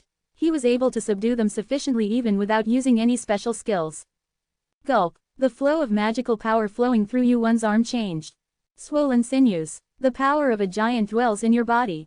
Kahahehe. As if not to be outdone, Brunhilde's white horse turned red. At the same time, sharp, long horns sprouted from its forehead, and it poured out its dormant magical power to its heart's content. Shuaik. Yuan and Brunhilde clashed again. Yuan didn't avoid the oncoming horse, but instead grabbed its horn with his hand. Wow, crazy. He's blocking it with strength. The horse Brunhilde was riding wasn't a real, living horse. It was an aggregate of magical power created by her skill. But Yuan grabbed it with one hand. Sususit. Black magical power covered the horse's body through the grasped horn. Brunhilde's eyes flashed at the eerie magical power. Tartarus opens. Waik. The pitch-black darkness swallowed the horse. Tartarus. It was magical power drawn from a place deeper than hell. Yuan was trying to deal with the most annoying horse first. And at that moment, flash, light burst from Brunhilde's sword. Slice, slice, the magical power flowing out of Tartarus faltered. And Brunhilde didn't miss the gap. Shing, she brandished the light. At least, that's how it looked to the Valkyries who were watching the fight from a distance. Kaga, a pure white line appeared on the training ground. Shing, the light emitted from Brunhilde's sword extended into thousands, tens of thousands of strands. Unlike heavy rain, the light became an unavoidable sword. No matter how good one's eyes were, there was definitely an attack that couldn't be avoided. Instead, I see it. Yuan's eyes saw something else. In the midst of the bursting light, crackle, Yuan's sword, wrapped in lightning, dug in. For a moment, the interior of the training ground seemed to be blacked out by light. The Valkyries hurriedly tried to find the two of them, as they couldn't see anything due to the clash of light and light. The blackout ended a moment later. One by one, the Valkyries spotted Yuan and Brunhilde.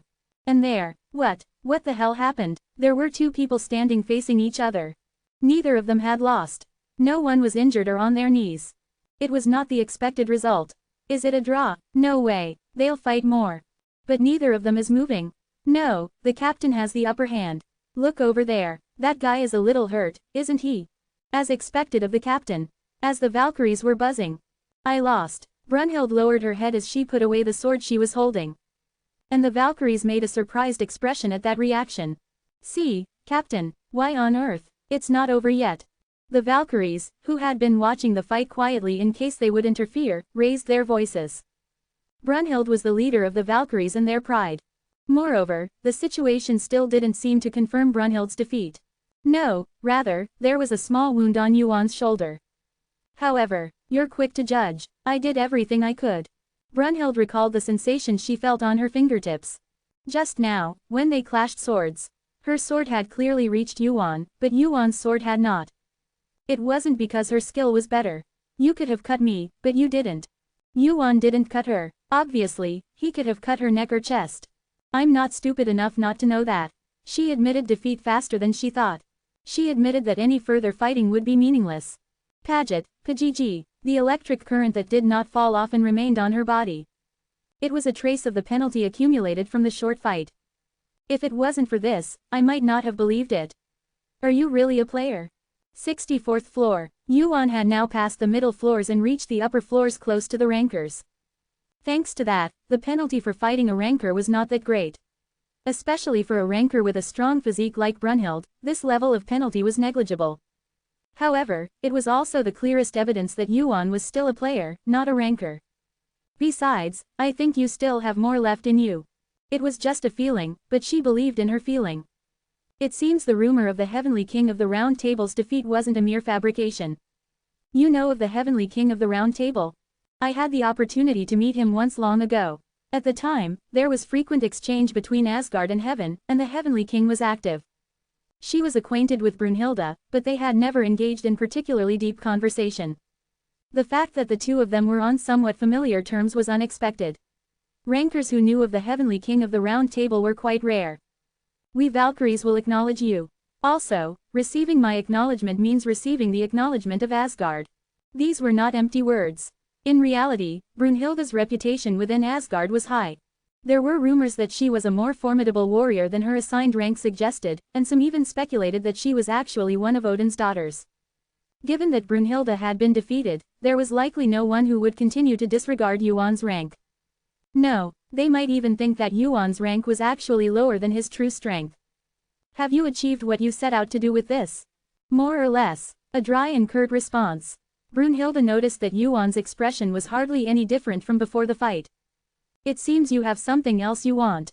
Brunhilde turned her body. Follow me. ... His Majesty is looking for you. Thud. Brunhilde began to walk forward with those words. Yuan followed after her, his heart filled with anticipation for the answer he had been waiting for. The place Yuan arrived at after following Brunhilde was not the small room where the trunk of Yggdrasil was located. It was a grand hall adorned with a red carpet that stretched hundreds of meters, golden walls, and dazzling jewels. Odin sat alone in the vast space. You may leave us. Odin spoke to Brunhilde. She bowed her head to Odin and turned to leave the hall. Once the two of them were alone, Odin spoke. Have you made a decision? Yuan got straight to the point without beating around the bush. You're not a very amusing fellow. Odin shook his head with a weary expression. It seemed he had been troubled by many thoughts lately. I've made a decision. I still don't know if it's the right one, but it felt somewhat premature. It seemed to be too fast. It seemed that he was not yet certain, though he might not hear an answer for several years if he delayed. However, that did not matter. After all, what was important was that he had made a decision. It might be better than doing nothing. An ambiguous decision. If this continued, Odin would probably not move very actively. However, what was important was that he could start anyway. Did Brunhilde send you? I had to check that you are not just a blabbermouth. Odin propped his chin up with one hand and looked at Wuyan. It seems that you have at least some power. To defeat Brunhilde. Perhaps that was the reason why the conflict that had been horizontal was slightly tilted to one side. The reason why Odin, who only wanted peace, had come to think about Ragnarok was because of Wuyan alone. However, if Wuyan's skills were lacking, there would have been no need to think about Ragnarok. So, are you interested? You have the skills. An ambiguous expression. The problem is the identity of that power. Identity. I don't know exactly either. Brunhilde was not enough. Seemingly regretful, Odin mumbled, I should have sent that Thor guy. Then, he looked back at Wooyan and continued speaking. Anyway, it is more than I expected. Wang, the player kit rang. It was Wooyan's. Odin, whose words had been cut off, frowned. You don't know manners. It's an important contact. The name on the player kit screen was Son Goku. Since there was something he had asked him to do, he had to answer the call. Just a moment, after unilaterally asking for understanding, Wooyan checked the player kit. It was not a call, but a text message.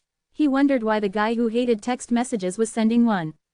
However, as expected, Wooyan's lips curled up as he checked the text message. He had expected it since the text message had arrived. Dude, I'm sorry. It was a text message with a lot of typos, probably because it was written in a hurry. In the text message that arrived on the kit. I knew you would. There was a short but serious situation written in it. I got into an accident. Chapter 250. Accident. It was a word Sun Wukong rarely used. Everything Sun Wukong did was an accident to everyone, including Yuan. Wherever he went, accidents followed, and Yuan had to deal with them. This time was no different. Yuan thought that Sun Wukong would cause an accident. That was why he sent him away. So that he could go somewhere and cause a proper accident. However, it was a different story when Sun Wukong said it. Did he cause a bigger accident than I thought? Suddenly, curiosity and anxiety came over him at the same time. He sent him to cause an accident, but did he cause a bigger accident than expected? Of course, no matter what kind of accident it was, if it was caused by Sun Wukong, the type would be similar. Rather, it's good. His worries were temporary. Yuan nodded his head. It was a problem that things had gotten so big that Sun Wukong used the word accident, but no matter what kind of accident it was, it wouldn't be a big problem. Even if it was a bit extreme, what mattered was the direction. As long as the direction was right, it didn't matter how much. And the Sun Wukong that Yuan knew had never been wrong in terms of direction, even if it was excessive. Why? Odin asked at Yuan's mumbling while looking at the player kit.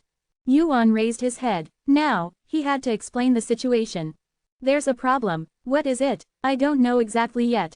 Whoosh, whoosh. He tried to call him urgently, but he didn't answer. It wasn't hard to guess why. He must be fighting with the giants of Muspelheim. And so fiercely that he didn't even have time to look at the player kit. Yuan was the one who sent Sun Wukong to Muspelheim. He had a separate job for him there, and he thought that there would be some conflict in the process.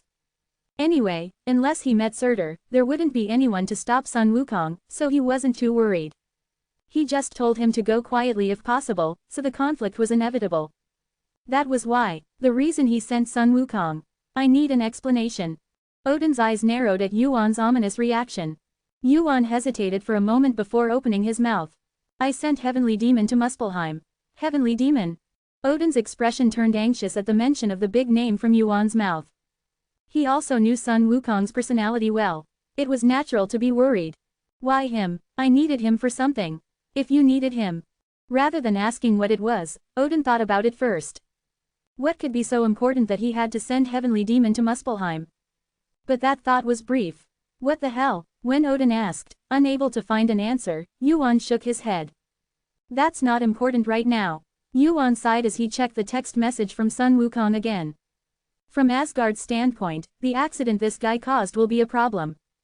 Right, even without that, Odin felt a headache coming from his already complicated head. It must not be a small fight. It was none other than Heavenly Demon. Not long ago, he was ranked 12th, but now he had defeated the Jade Emperor of Heaven and was ranked 10th. The fact that such a high ranker, who was even hard for admins to control, had moved meant that the place had become a battlefield, big or small. If Heavenly Demon isn't answering, it must be Surtur. Surtur's first son. Surtur had many children, most of them were either high rankers or rankers, and as giants, they possessed immense power. In Asgard, they were also called the Sons of Muspel. If it's Surtur, even Heavenly Demon will have a hard time.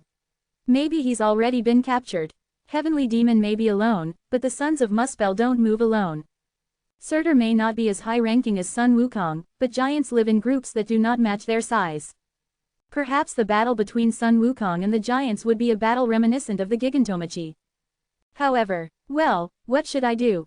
Although it was true, there was something that Odin, who was in front of him, did not know. Sun Wukong is not just one person. The first is that Sun Wukong has a unique and fraudulent skill called doppelganger. The second is that Sun Wukong is different from the Sun Wukong that Odin knows. That guy also used the clockwork, you see. Odin was known to know everything about this tower. The only thing that Odin could not know was the clockwork that his future self had created.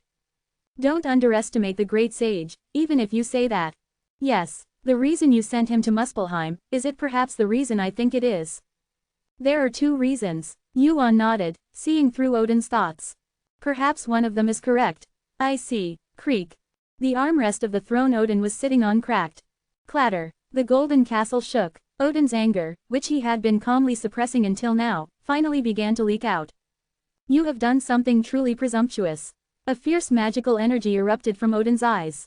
It was a frightening aura that seemed like it could suffocate just by facing it. Even in the midst of this, Odin did not like Yuan's indifferent expression. Was the choice I made so bad? Creak. Crash. The cracked throne finally shattered and collapsed. Strangely enough, Odin remained seated in the air above the collapsed throne. Regardless of my decision, the battle has already begun just by the great sage moving. As it is, Asgard will have no choice but to be mindful of Muspelheim's movements. In the first place, you didn't care which side it was. Yuan, who was looking up at the ceiling of the shaking castle, heard Odin's words. Whether I start the fight or not. What? Yuan did not deny it. It's not wrong. Sun Wukong, who had gone to Muspelheim. Yuan thought that he would definitely cause a clash. It was just a matter of how big it would be, but he didn't think that Sun Wukong, who had gone to Muspelheim, would come back peacefully. As expected, Sun Wukong moved as well as Yuan had expected. In some ways, the current result, where he caused a bigger commotion than expected, might be better. And there were two reasons for that. The first was that if a war was going to happen anyway, it was better to start it quickly. And the second, even if I don't want to fight, did you think you could somehow forcibly drag Asgard into it? It was to somehow make Odin make a decision when he couldn't make one. A somewhat extreme method. Yuan had to send Sun Wukong to Muspelheim no matter what decision Odin made. It was as Odin thought. Half of it. It's similar, but different. Different. I planned to fight even if it was just between us. Between us. It meant Yuan and Sun Wukong, as well as Yuan's current colleagues. If Asgard turns a blind eye even after seeing that fight, then it can't be helped. Are you trying to evoke sympathy? I don't remember ever receiving anything like sympathy. You're not the kind of guy who would be moved by such things either. Yuan shrugged his shoulders. I just wanted to fight. It would have been much longer and more difficult without Asgard, though. Odin covered his face with one hand as he groaned.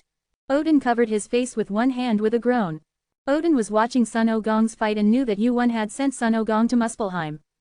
Yuan intended to make Asgard participate in the war, and Odin realized that Ragnarok was accelerating. However, Odin said that Asgard would not intervene for the time being and that both he and Asgard needed to prepare for war. Yuan said that he had to go to Muspelheim, where the demons lived, and Odin revealed that he could send Yuan up without a test because he had become the acting administrator. There was nothing to say. He already knew that Yuan had insisted on starting Ragnarok, and it was not his place to stop the fight between them. At this rate, Ragnarok will accelerate more than I thought. Odin moved his fingers as if he had given up. Shish, shish. The shattered pieces of gold began to clump together again. The shaking of the castle and the collapsed golden throne returned to their original state. It was as if time had been rewound. When Odin's anger subsided a little, Yuan asked. Anyway, have you made a decision? Aren't you afraid of me? Not really. I was trying to scare you. A deep sigh. Odin gave an answer a beat late. Somewhat. You shouldn't do that. I want to say that, but that's enough for now. Enough. Asgard won't move for now anyway. Yuan continued, putting the player kit back in his arms. Preparing for war. First, we need to do some warm-up exercises. Warm-up exercises. Odin nodded at the words. That's right. As he said, they were not ready to cause Ragnarok right away. Until now, Asgard had chosen coexistence for peace rather than preparation for war, unlike Muspelheim.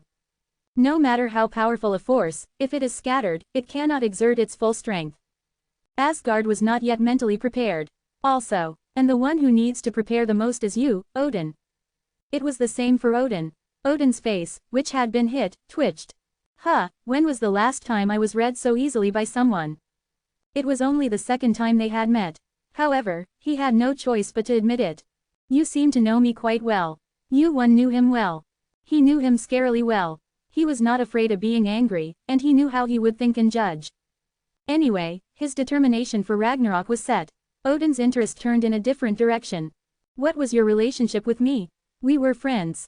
You and me, a surprised face. Judging from Yuwon's expression, he didn't seem to be lying. Odin looked at Yuwon with a bewildered expression, exclaiming. He looked as if he was really friends with a young boy as green as you. And soon, it seems I acknowledged you quite a bit. Talk. Odin burst into laughter, got up from his seat, and opened his mouth. Okay, let's start that preparation. Asgard, and me. Yuwon's lips went up at his cheerful expression. Finally, Asgard had taken their side. Then prepare well. Yuwon turned around. I'm a little busy. Are you going up? Up, the 65th floor world. Are you going to Muspelheim? Of all the giants, Yuwon had to go to the world where the demons lived. Yuwon turned his head to look at Odin at the words that seemed to know everything. It didn't seem like he was just asking out of curiosity. Then don't I have to take a test? But, you don't have to go far. Odin looked confident at Yuwon's expression of what he was talking about. I'm the acting administrator. Acting administrator. It was a heavy position that only errand boys could hold. A position with the authority to send individual players up without any conditions, depending on their mood. However, Odin was in that position. I've been too busy to give a test since I took it over, but... Odin looked around the wide hall and asked. How about it? Take the test here.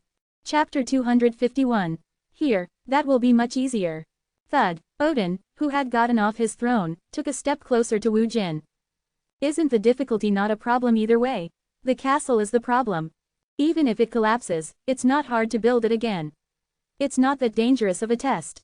Will you accept the test? Odin had given permission regarding the problem with the Golden Castle. Then there was no need to think any longer. I accept. Beginning Odin's test, the corners of Odin's lips went up. Originally, they say this is the power of an administrator. A hand stretching forward. Thud, thud, thud. Small seeds fell on the floor from Odin's palm. Small seeds the size of sunflower seeds. This is my first time using it. The moment they fell, ka www. Swish, swish, swish. The seeds instantly swelled up, creating sharp teeth. Screeches could be heard from everywhere. Green-leafed plants filled the audience chamber. The green leaves soon turned black, and dark magic consumed the air. Survive against the roots that consume darkness.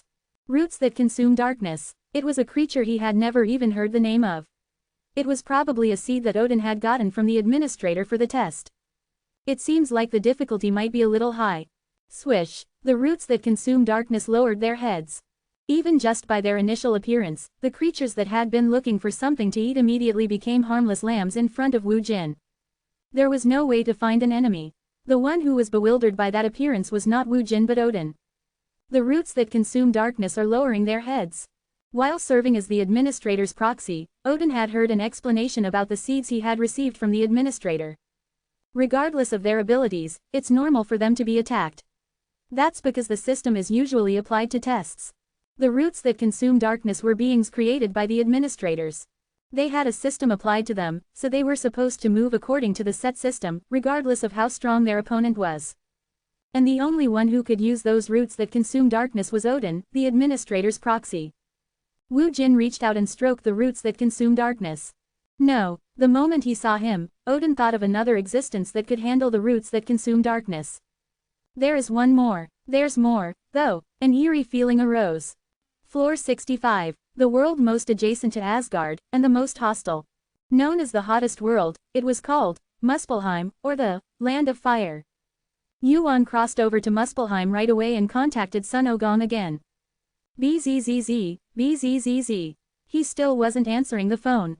It had already been several hours. Boom. Yuwon looked up at the flames rising high into the sky. A world made entirely of hard, rocky mountains. This place was so hot that even players who had climbed to the 65th floor would collapse from the heat. I guess I should find that guy first. Originally, he had planned to persuade Odin, gain Asgard's cooperation, and then join up with Sun Ogong. But since Sun Ogong wasn't answering his calls, there was no way to join up.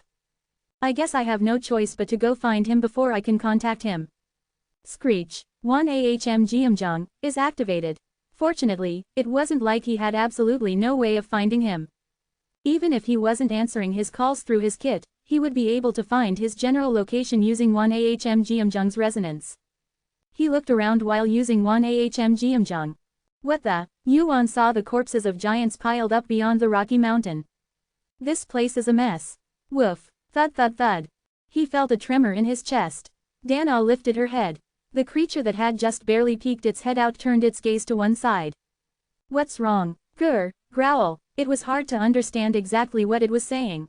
But even so, he could guess why Dana was reacting this way. That guy is here. A foolish chaos. He could feel its presence somewhere here. I'll probably meet him soon. A creepy sensation arose. Yuan's mind flashed back to the fight that day. Just imagining it made his forehead sweat. No matter how strong he got, the guy was still an overwhelming opponent to Yuan. No, he was still a fearsome opponent. A drop of sweat fell into his eye. Thanks to that, Yuan regained his senses, and a small hand like a cotton ball tapped his chin. Whoa, yeah, thwack. Yuan slapped his own face with one hand. I need to get my mind straight. Senseless chaos came last. Right now was Ragnarok. More specifically, it was time to care about the giants of Muspelheim right before his eyes. Where is that guy? There were no villages or cities in Muspelheim. Every place they set foot on was their home. The sky was their roof, and the ground was no different from a bed. The constant hot and humid weather was nothing more than a cool spring day to them. That was why the giants born and raised in Muspelheim had an exceptionally high resistance to fire. Yuan was surrounded by those giants. An arrogant human who came to Muspelheim. That was how the giants of Muspelheim saw Yuan. Let's ask him something. The giants swarmed in. The giants, who were as big as houses, each gave off an overwhelming sense of pressure. Even if they were the same ranker, the average rank of the giants was higher than that of the human rankers. That was because the physical abilities stemming from their size were inherently much higher than those of humans. Yuan looked around at them and asked, I'm looking for a monkey. A monkey? Why are you looking for a monkey here? They had no idea. Yuan shook his head at the thought that he had struck out again this time. Never mind, wait a minute. The largest giant bowed his head towards Yuan. You don't seem like a regular player. Blazing eyes. His eyes were filled with murderous intent and hostility.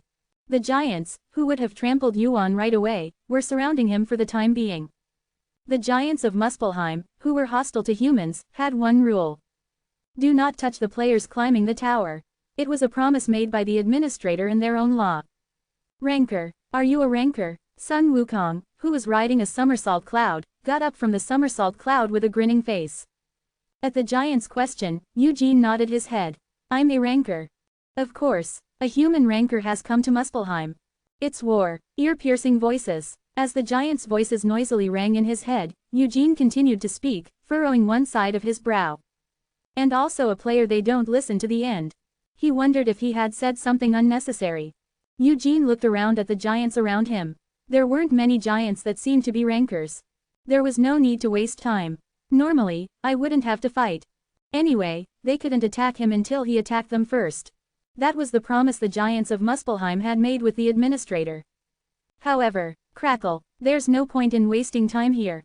Lightning burst out of Eugene's hand. At that moment, Eugene's fist hit the ground.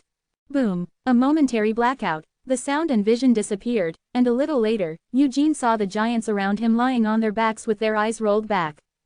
I'm in a hurry, now that Sun Wukong had caused an accident. The giants of Muspelheim would be in an emergency anyway. Adding a cup of water to the ocean wouldn't make a difference. Eugene hurriedly moved, piercing through the giants. How long had he been going like that? Wang, the player kit, which had been silent, rang. It was a call from Sun Wukong. Hey, I had an accident. He was talking in a loud voice, as if something was really good. It seemed that it wasn't just an accident. The thing I asked you to find. Did you find it? I found it. As expected, it was worth trusting him with the job. He always caused accidents here and there, but Sun Wukong always did the one thing he was asked to do. The only thing that bothered him was that he didn't care about the means and methods, but there was no need to worry about that this time. Then hurry up and join me. Where are you? Muspelheim. I came up to the 65th floor and didn't walk far. I'm close by. Eugene, who had been walking, stopped where he was and waited for Sun Wukong. He didn't know how far the guy had gone, but since he had given him a rough idea of his location, it probably wouldn't take long to get there. He counted to 10 in his head. Then, hey, Sun Wukong's voice could be heard from far away. Whoosh! But Sun Wukong had already arrived in front of him. The guy who arrived before the sound. Riding the Quinto cloud, Sun Wukong got up from the Quinto cloud with a grinning face. You came earlier than promised. So did you. Wu Yun looked at Sun Wukong's ragged clothes. Sun Wukong was wearing the four spirits clothes that he was wearing. Sun Wukong, who had lost all his items except the Ruyi Bang to the heavenly realm, was given the item to use for a while. The clothes were so ruined. You must have fought a lot. Yeah, well, what happened? Wu Yun, who was about to ask what happened, shook his head. No, never mind, I'll talk about it later. Wu Yun reached out his hand. Give me the item. Wait a minute. Sun Wukong put his hand in his inventory and pulled out a small red bead. Here. Wu Yun, who received the bead, looked at the bead and Sun Wukong alternately. Who did Sun Wukong fight and how much to get this? Wu Yun put the bead back in his inventory. That bastard Cert, I'm going to kick his ass. It was a word spoken in a burning heart. But, oh, that's right. Quote. Sun Wukong's reaction was strange. You seem to be angry. Did you meet him? Cert, I didn't meet him. The thought of it being fortunate was momentary. Somehow he knew, he must have sent a mass text to the giants. Thud, the ground shook. Beyond the rock mountain, out of sight, the head of a giant appeared, poking its head out. No, it wasn't one. They came quickly. Giants of Muspelheim exist everywhere. This place was no exception. Did they follow Sun Wukong? Not all giants were slow. Even if it wasn't as fast as the Quinto cloud, they had their own means of transportation. The giants who had been robbed of what they should not have been robbed of had been chasing Sun Wukong all along. You brought some annoying guys. Giants of Muspelheim. Among them, it refers to Cert's children, including the tutorial boss Certril. Sons of Muspel. Thud, the footsteps of the giants shook the earth and sky. Beyond the rock mountain, numerous giants entered Wu Yun and Sun Wukong's sight. Chapter 252. Sun Wukong muttered in annoyance at the sight of the giants swarming in. They just won't give me a break. Grumbling as he was, Sun Wukong took out his Ruyi Jingu Bang. Yuan also drew his sword. Just then, whoa there. Sun Wukong blocked Yuan's path. Aren't you busy? Where do you have the time to fight here? Sun Wukong knew more or less what Yuan was going to do next. Even if he didn't know the exact order or details, he knew for sure that Yuan would have his hands full just from the gist of it. That wasn't all. You stay put. Quote. I'll take care of the fighting. Thud, the giant's footsteps grew louder. Yuan grew anxious at the sound of the giants approaching from all sides. And soon, Yuan realized why Sun Wukong had said what he did. You're not much help yet. They were the heavenly great sages. High rankers who could be counted on one's fingers in this tower. Their strength was beyond imagination. No matter how much Yuan's rank had increased, he was still not at a level where he could fight alongside them as an equal. Damn it. Yuan suddenly felt as if the distance between him and Sun Wukong, who was standing right next to him, had grown. The distance between him and Sun Wukong. Yuan gauged the distance. I have a long way to go. When would he be able to catch up to them? He had to admit that it was far. If he couldn't admit that, he would just end up staying in one place. So Yuan turned around. Then the useless ones should get out of the way. Yuan shook his head. Move. The giants surged forward, growling. Sun Wukong grinned at the sight of the path being blocked. Grow bigger. Snap. The Ruyi Jingu Bang was pointed at the giants. Ruyi. Thud. Bam. Clackety-clack. Thud. The giants collapsed like bowling pins. The giants were sent flying into the sky. Yuan asked as he walked toward them. You'll be able to catch up soon, right? Of course. Stop saying that. Yuan chuckled. It was always funny to hear him say that. It's so old-fashioned. Sun Wukong had burst out laughing at something Yuan had said casually a long time ago, and now he was using it himself. Every time he did that, Wu Yun would frown, saying it was an old-fashioned and outdated saying, but Sun Wukong didn't care. Pow, pow, pow, pow. Sun Wukong's doppelgangers appeared. There were more than 10 of them. They stood next to Wu Yun and looked at the path that Sun Wukong had made. Take this guy with you. He's still lacking, but he has to protect the country too. Sun Wukong waved his hand, urging them to go. Wu Yun looked at Sun Wukong for a moment before moving his feet.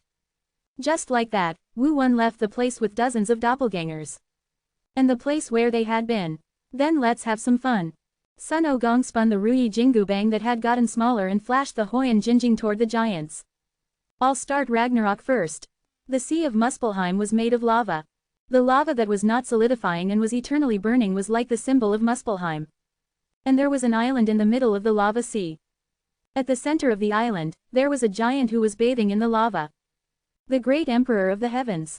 He looked up at the red sky at the news the small giant had brought. That annoying guy has started moving. The giant nodded at the giant's mumble who had brought the news. I don't think he's someone that Surtur should be concerned about. Surtur, he was at the peak of the giants and the demons. He was known to rule over all the fire in the world, and it had not been long since he had heard the unpleasant name. You talk big when you haven't even caught him yet. Since Surtur has moved, we will catch him soon. If you can't catch him, figure out what he wants first. I don't want to see you incompetent any longer. I'll keep that in mind. Go. Surtur closed his eyes as he soaked in the lava, and the giant who had brought the news left the place. Then, in that place, footprints much smaller than the giant who had just left appeared. I see the underlings are being quite rude. At the familiar voice, Surtur opened his closed eyes again. An invisible face. The man who had hidden his face and head with a hood had already visited him several times. Because their opponent is the great emperor of the heavens. Have you ever met him? I haven't seen that guy, but I've seen that old man, the Jade Emperor, a few times. I have never met that guy, but I have met that old man, the Jade Emperor, several times. It wasn't necessary to worry about the foolish chaos yet. Surtur, who had been bathing in lava, opened his eyes. I didn't know I'd die to a little punk like that. The Jade Emperor, a high ranker in the top 10, he was someone who had lived in the same era as Odin and Surtur. Because of this, Surtur knew the Jade Emperor's power, and he also thought highly of Sun Wukong's power, who had defeated him. Are you going to move yourself to fight a guy like that? I can't. Waruk. Flames soared up from the lava. It had been a long time since Surtur had come out. When Robin asked Surtur, who hadn't come out for such a long time. What are you doing? I'm stacking fire. Fire. Robin tilted his head as if asking what that meant. But soon, he quickly gave up on trying to understand and continued to speak.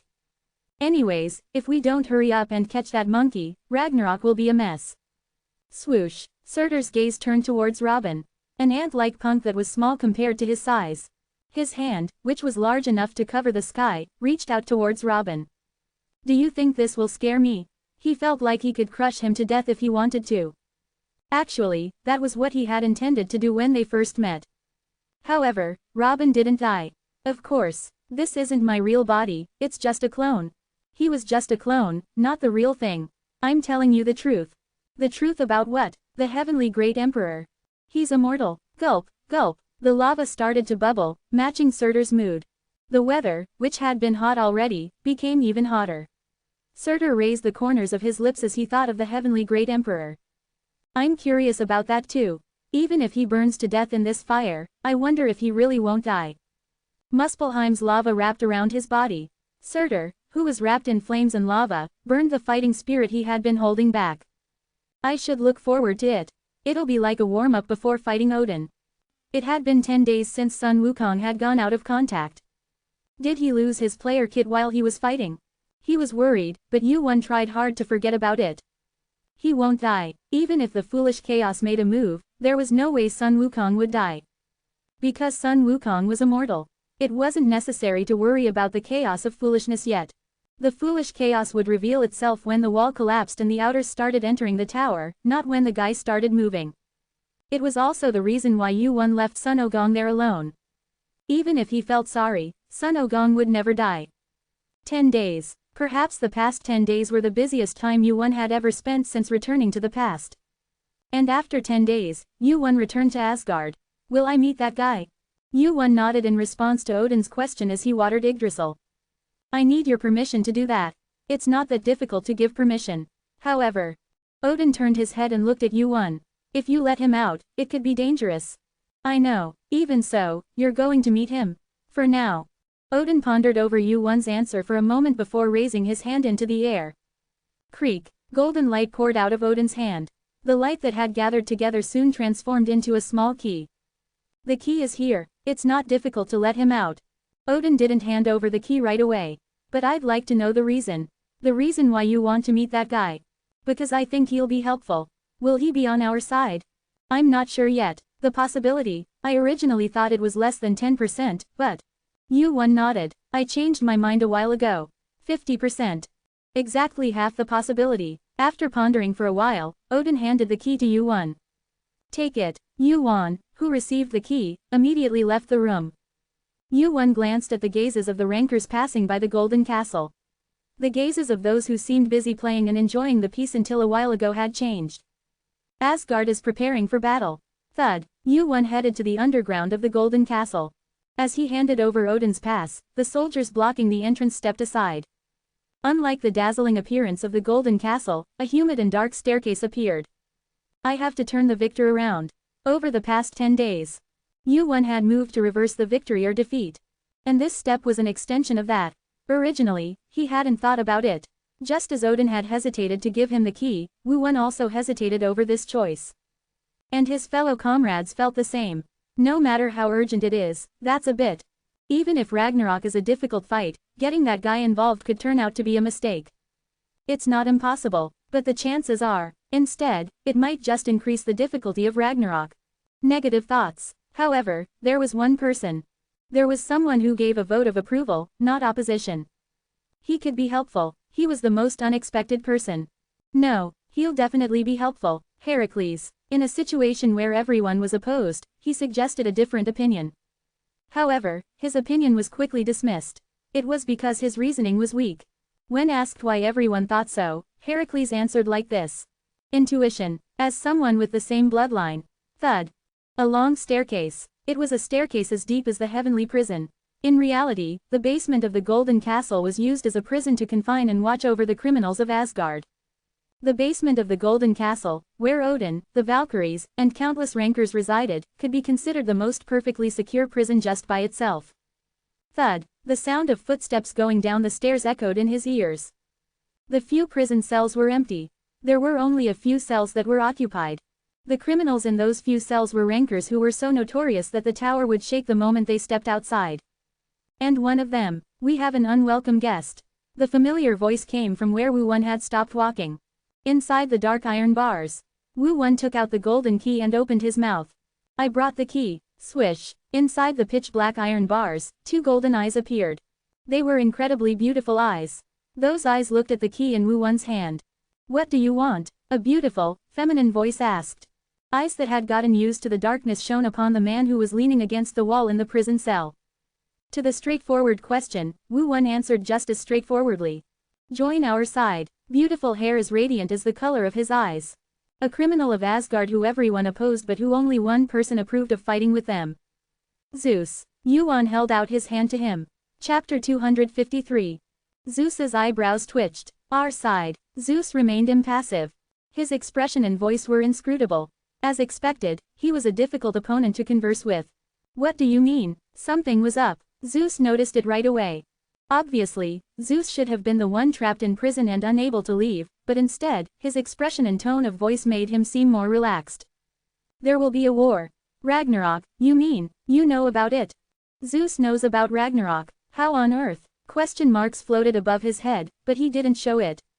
His opponent was Zeus. It was the first time they had a proper conversation, but he was never an easy opponent, even with words. He must not get caught up in this. It will be easier to talk if you know. Feeling like the conversation was going to be long, Wu-won sat down on the spot. That's right, Ragnarok. Our side must be Asgard, right? Yes, the place where you were imprisoned. You're making such a good offer. It's ridiculous, isn't it? Even Wu-won found it strange to make such an offer. If it hadn't been for Heracles' approval, he wouldn't have made such a proposal. No, if it hadn't been for Sun Ogong, I wouldn't have even dreamed of it. This choice was the result of Sun Ogong and Heracles combined. Heracles agreed to go with Zeus. Also, in the future where Sun Ogong was, Zeus eventually fought alongside his comrades, including Heracles. He couldn't be sure that the current Zeus would lend a hand in Ragnarok just because the results in the distant future turned out that way. That's why it was 50-50. It was half and half. That's why I'm asking, are you going to do it? If I were released from here, don't you think I would betray you? If you were going to do that, you wouldn't be saying this. What if I'm saying this because I want you to think that way? Words that endlessly went around in circles. Wu-won suppressed his frustration and let out a sigh. Stop playing word games. It's been a long time since I've had a conversation with a human. Pardon me. Zeus raised his hand. This gesture, it made all the conversations they had up until now as if they had never happened. As expected, he was skilled in dealing with people. Zeus took the practical advantage of the flow from the conversation they just had. The amount of time Zeus had lived was much longer than the time Wu Wan had returned using the watch's spring. Of course, Wu Wan's time was not so thin and weak that he would be swayed by such words. Let's not say anything insincere from now on. Whoosh. Wu Wan's eyes flared up. Golden eyes and red eyes. Wan Jiamzheng grasps the truth. Wan Jiamzheng met Zeus's gaze. You too, and me too. Wan Jiamzheng. As expected, Zeus knew about Wan Jiamzheng as well. Wan Jiamzheng might not be able to fully grasp the intentions of a high ranker like Zeus, but he would be able to get a hint of whether his words were sincere or not. From then on, it was a matter of Wu Wan's ability. And the Zeus that Wu Wan knew was a being with the ability to see one step ahead of himself. You're a boring guy. Was it fun for you to watch a human play with your tongue? Is that how it is? It was difficult to lie to an opponent with Wan Jiamzheng. Zeus had no choice but to accept that. What do I get out of it? A straightforward question. Now, the situation had been created where they could have a little conversation. I'll let you go, then I'll have to ask the same question again. As if he already knew the answer, Zeus asked again. If I were released from here, do you think I would betray you? I think it's quite possible. But, then I'll have to catch you. You, me, 3 years. Wu Wan spread out 3 fingers. That's how long you'll have to make up for the damage I'll suffer if I release you by mistake. Only, I think it's worth betting that much. If I can bring the king of Olympus to our side. Zeus's brow twitched. 3 years. It was only 3 years. Wu Yun said that if he had 3 years, he could suppress Zeus from being released and becoming an enemy. Was he trying to insult him? However, Zeus didn't think of it that way. Wu Yun told Zeus not to lie to him. You too, and me too. Were those words really just empty promises or tricks? It didn't seem that way. If so, you're serious. Wu Yun's words now meant that they were all sincere. The two people were having the same conversation. However, the 3 years were never the same. 3 years is a long time. Wu Yun was definitely not underestimating or looking down on Zeus. It's true that he's a gambler. Time flowed equally for everyone, but the value of that time was not equal. If he were to waste 3 years on this, Wu Yun's plan would be greatly shaken. I won't make this offer more than once. If you say you're thinking about it, it means it's that difficult to become an ally. It was a perfect match. Decide here. Wu Yun waited for Zeus's answer with his arms crossed where he sat. Will you be released here and fight with us? Or will you stay here until your sentence is over? 55th floor. The world of night, made up of very short days and very long nights. Otherwise known as the Demon Realm. Asgard is preparing for battle. Sun Ogong seems to have already challenged Surtur in Muspelheim. That guy causes trouble as soon as he comes out. He doesn't know his place. No matter how high his ranking is, his opponent is Surtur. But is the battle between Muspelheim and Asgard really going to start? This is going to be big. The race that ruled the demon realm was the demons. At this time, when the tower was fierce, they were excited about the upcoming battle. So, which side are we on? What are you talking about? Muspelheim. Yeah, are we going to hang out with Asgard? But the final decision is still. Forget it, let's just drink. Clang, large liquor glasses clashed. The strong yellow liquor shook, and the demons began to tip their glasses. And there was one person watching them. No, there was a demon. Those fools. Mamos. He had come down to the 58th floor and came to drink alone, annoyed by the conversation he heard from behind. War. They uttered the terrible and huge word too easily. The demon kings were taking this matter more seriously than anyone else, but the lower ones were chattering as if it were a festival. That's why. The reason why the guild, Demon King, couldn't just ignore the battle between Muspelheim and Asgard. Because of those idiots, we always end up getting involved in wars. In order to maintain the guild, it was necessary to cater to the whims of the guild members. No matter how great a guild was, guild members would turn away if it wasn't a guild that suited their tastes. This was especially true for demons. They loved fighting and blood. That's why they choose the Demon King over other guilds. That's why the Demon King had to live up to their will. It was inevitable that such a Demon King would avoid this great war. Mamos sighed and put down his glass, resting his chin on his hand. I'm bored. He had stopped climbing the tower and came down on the orders of his father, Belial, but there was nothing to do here. A dull day. There was nothing to do here. My brother seems to be having fun these days. Mamos muttered, taking out the player kit on the table. I have nothing to do. Wung. The player kit rang. Was it a message from his father? Mamos' eyes, which had been lazily checking Kit's message, widened. Huh, my dear brother, Kim Yu-won, where are you? A message from Yu-won's saved number. Mamos, who had been drinking alone and feeling bored, quickly replied. I'm at a pub on the 58th floor. My dear brother, Kim Yu-won, which pub? It's the XX pub in the center of the demon realm. There was no reply. Mamos bit his nails and stared at the player kit. Why are you asking me where I am? And even which pub? His hands were trembling, his heart pounded at the thought that he might be able to meet Yu-won again. Just for a moment, clank, the door of the pub opened, and a new customer entered. Mamos' eyes were still fixed on the player kit. Naturally, he didn't look around. But then, you were close. A familiar voice came from behind Mamos. Mamos turned his head at the voice, and Yu-won's face came into view. Hung, how have you been? Gulp. Yu-won sat down in front of Mamos.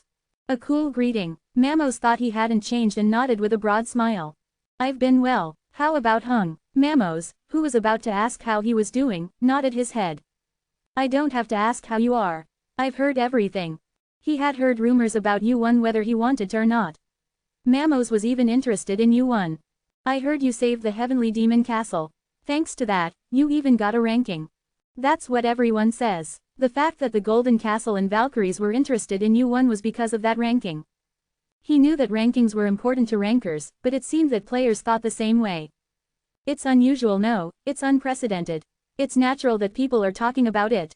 I guess so, but why are you here, Hung? I heard you've already passed the 60th floor.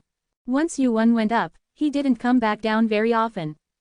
Mamos, who had climbed the tower with Yu-won, even for a short time, knew that well. But Yu-won had come down. Right here, to the demon realm where the demons lived. Mamos' eyes sparkled. Suddenly, he remembered the conversation he had heard at the table behind him just now. Mamos asked just in case. By any chance does it have anything to do with the Heavenly Demon Castle fighting Muspelheim? Yu-won saved the Heavenly Demon Castle on the 50th floor. The Yu-won he knew was more calculating and scheming than anyone else. The fact that he saved the Heavenly Demon Castle and that the Heavenly Demon Castle he saved was now moving around so boisterously. Mamos thought it must have something to do with Yu-won. As expected, it's not unrelated. Yu-won did not deny Mamos' words. Asgard too, yes. At Yu-won's answer, Mamos felt his head heat up. The boredom and listlessness he had felt until just now were gone. Like a child riding a merry-go-round for the first time in his life, Mamos asked with a big smile. So, what are you going to do now? I guess the rumors have already spread here. If we're going to fight anyway, it's more fun to do it with Hung. Mamos laughed heartily. As expected, the demons of the demon realm never missed a fight like this. I have a favor to ask of you. Coming down to the demon realm, Yu-won thought of Mamos first. There were two reasons. The first was because he was the most friendly to him among the demons he knew. And the second was, where your father is. It was because of his origin and affiliation. I need to meet the Demon King. Chapter 254. The Demon King. It was a title given only to a very small number of rankers among the demons. Among the demons who held titles similar to nobles, a small number of demons who received service from those nobles began calling themselves kings and ruling over the demon realm. Belial was one of those demon kings. The monarch of falsehood. His palace was the dullest color. A palace of sticky gray. What strange taste. For Yu-won, who had been staying in the Golden Castle until recently, this place could only feel even duller. Isn't father's taste a bit unique? It's befitting of a demon king. The atmosphere fit him perfectly. The image he had imagined.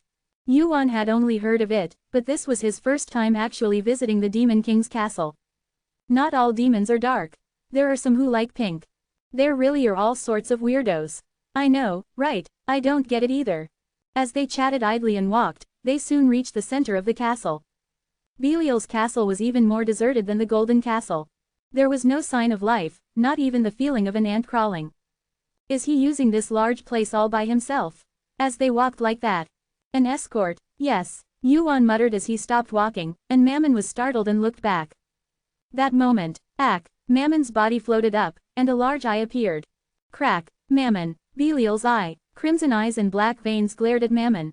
Where have you been running around? An extremely angry voice flowed out. It was enough to be scared by the Demon King's anger, but Mammon had an indifferent expression. Stop pretending to be angry. I won't fall for it anymore. As if this wasn't the first time this had happened, Mammon sighed deeply. The monarch of falsehood, Yuan had heard rumors of him as well. An eccentric who mixed lies into every word he said. When he first heard it, he thought, is that all it takes to be the monarch of falsehood? And that impression hadn't changed even now, as he stood face to face with Belial's eye. Swish, Belial's gaze turned, his eye looked at Yuan. Who is this guy next to you? Stop pretending you don't know. Mammon cut Belial off. Then, clack, clack, clack. An eye opened up, and a demon with long arms and legs walked out from it. A demon with a face exactly like Mammon's, wearing a half mask. He only knew his face. Belial, the monarch of falsehood, had appeared. Yuan bowed his head towards him. Player Kim Yuan greets you. Quote. Belial had a puzzled expression. Yuan raised his head after greeting him, and Belial opened his mouth with a very strange expression. This is different from what I heard from Diablo. Diablo, another high ranker among the Demon Kings, and a demon who held the largest power in the Demon Kings Guild.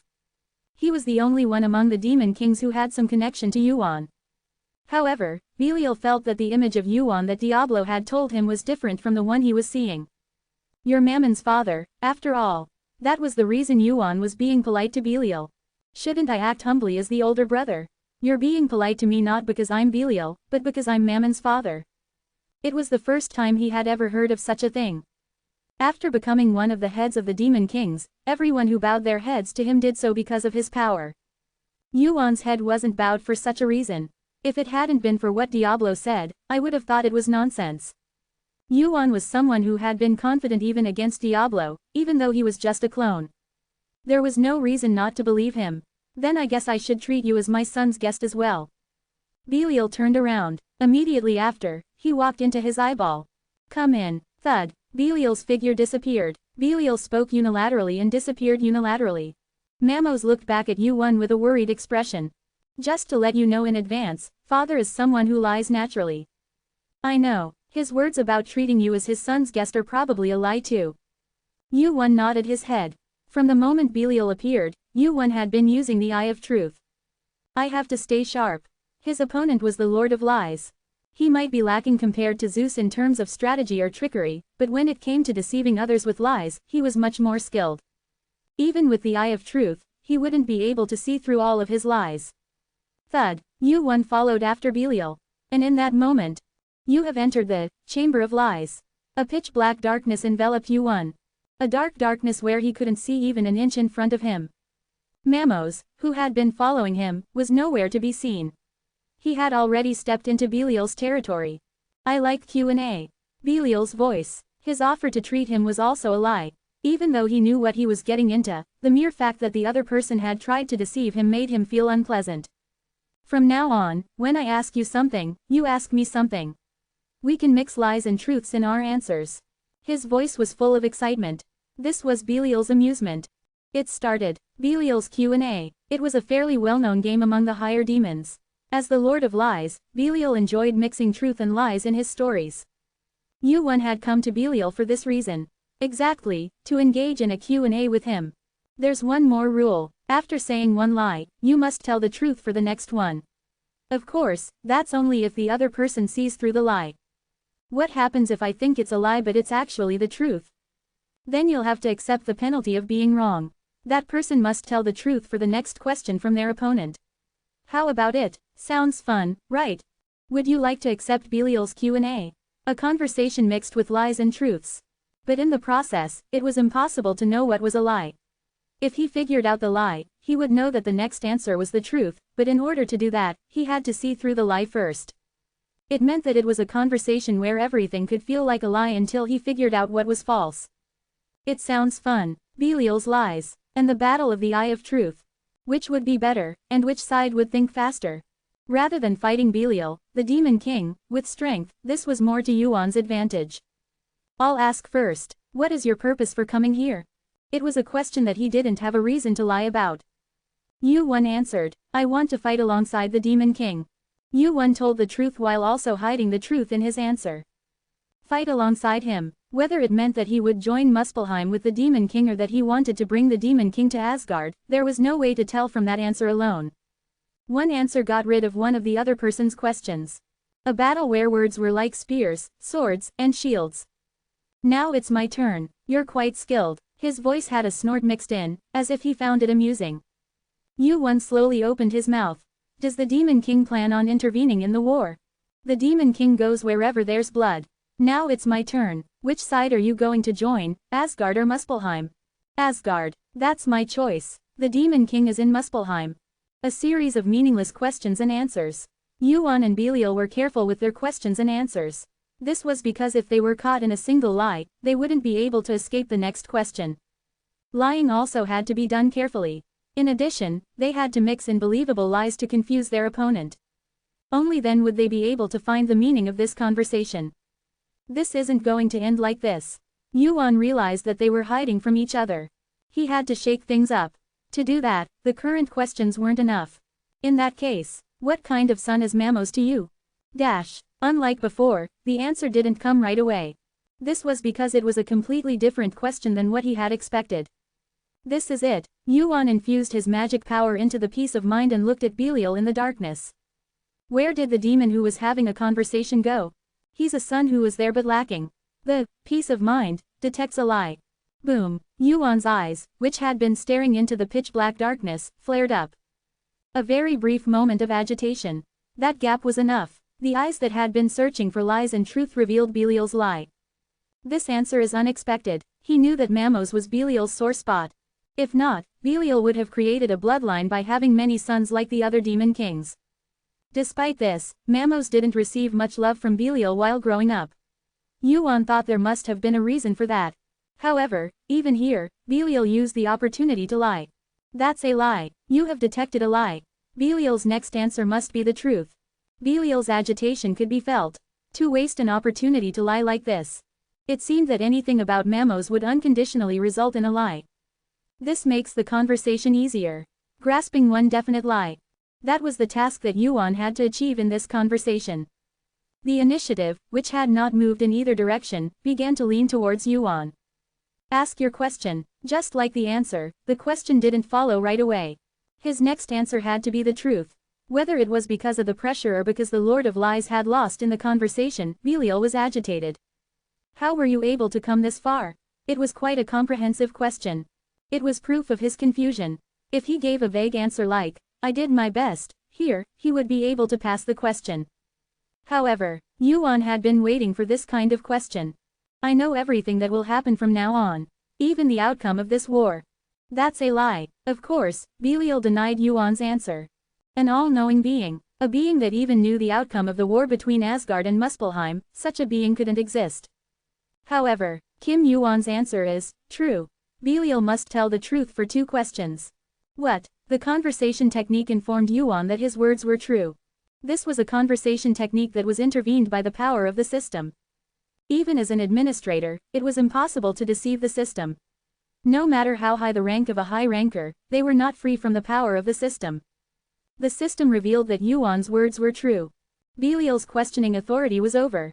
It was Yuan's turn next. However, Yuan's answer didn't end there. I know the outcome of this war. He knew everything, even the outcome of the war. This much was true. In addition, the war will end with the defeat of Muspelheim. Yuan's lie, which was added like a spoonful, shook the Demon King's decision. Chapter 255. It wasn't entirely a lie. This war would end in Muspelheim's defeat. Even if it wasn't originally, it definitely would. Because I'll make it that way. He was there too. Ragnarok would eventually end in Asgard's victory. That was also the reason why Yuan had returned. Having judged that he couldn't stop Ragnarok, Yuan had decided to change its outcome. For that, Yuan had sent Sun Ogong to Muspelheim and met Zeus. The reason why he had met the Demon Kings was for the same reason. If they, who had fought on Muspelheim's side in Ragnarok, were to instead side with Asgard, there would be nothing more beneficial than turning enemies into allies. Is it my turn now? Yes. Which side are the Demon Kings on? Asgard, Muspelheim. He asked about their side bluntly. It was the first time in the Q&A, which had only repeated vague questions, that he had asked such a direct question. After a moment, Belial answered. The Demon Kings have sided with Muspelheim. An uncomfortable voice. Just a moment ago, Yuan had foreseen Muspelheim's defeat. But despite that, the Demon Kings were on Muspelheim's side. This was a question that could never be a lie. By failing to discern the truth of the answer, Yuan still had one more question left. Yuan continued to ask, do you still think the same? Ha. A hollow laugh escaped. Yuan could feel Belial's emotions clearly from that voice. Belial was amused. Also, he was perplexed, incredulous, and wary. I have gained nothing and only lost everything. This Q&A, imbued with the power of the system, was Belial's authority. Belial's authority, which could pull out the truth from the other party and, conversely, confuse the other party with falsehoods. Belial had earned the title of Lord of Lies through this authority.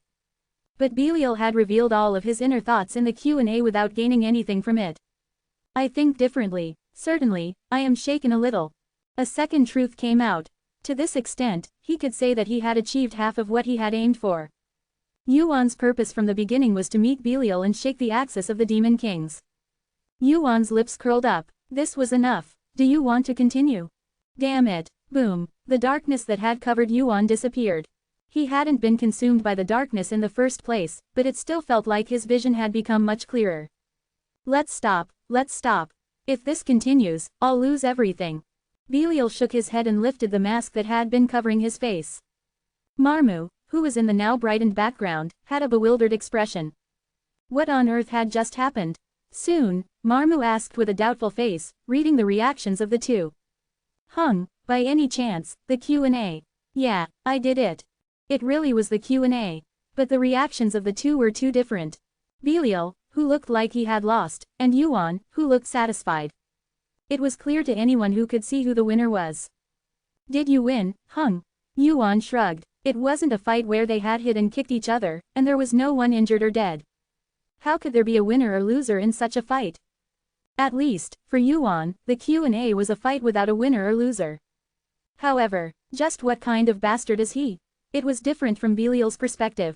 He had done this Q&A for countless hours. Belial was better than anyone at lying, and naturally, he was also good at seeing through the lies of others. But, Belial, who was like that, had lost to Yuan in the Q&A. Thanks to you, I've learned a lot. Yuan bowed politely to Belial once again. Yuan once again politely bowed his head to Belial. In that fight that was comparable to Gigantomachia, the Demon Kings had gathered together for the first time. Yuan was overwhelmed by their presence as the Demon Kings started to gather. Diablo, the leader of the Demon Kings, appeared and made eye contact with Yuan. Diablo pointed at the horn on top of Yuan's head and said, "My horn." Even though it was Yuan who had lowered his head, it was Belial who sighed. Yuan raised his head again and looked at his mask with a smiling face. This was a fight that I had no choice but to win. Yuan had information about Belial. And information about the future, all of it. The Q&A system could only tell if Yuan's words were true or false, but it didn't reveal all the information that Yuan knew. Yuan knew information that Belial couldn't lie about. On the other hand, there was information that Belial could never believe. That was why this Q&A had been a fight that Yuan had no choice but to win from the beginning. What does that mean? Anyways, it seems like we have something to talk about now. Just like Diablo said, Belial's half-face that was covered by the mask frowned. You're a strange guy, quite extraordinary. I'll take that as a compliment. I need time. I can't make a decision on this on my own. Then, I'll gather the Demon Kings. Mamos's eyes grew round. On the other hand, Yuan nodded as if he expected it. Please do. You sure say it easily. They were gathering the Demon Kings. One of the largest guilds in the tower that had the most influence in this place. The leaders of such a guild, the Demon Kings, gathering together was an event that would shake the tower. Whether he knew the weight of it or not, Yuan spoke as if it was nothing. Wait here, crack. Belial's eyes closed again. It won't take that long. At the same time, Belial's figure disappeared like a mirage. Mamos's face was still dazed. Thud. Yuan patted the dazed Mamos on the shoulder and looked around. I guess I'll have to stay here for a while. A palace made up of dozens of rooms. Give me a room. He was shaking as if he was going to die, but he was calmly looking for a room. Mamos sighed and turned around. Follow me. Yuan unpacked his inventory in the room. The room was spacious. Whoosh, he started a fire, which added some warmth to the room. It was really convenient to have abilities as a player. He could use his skills to start a fire anytime, anywhere. He's not here yet. Yuan checked his player kit again. He still hadn't heard from Sun Wukong. It had already been over 10 days.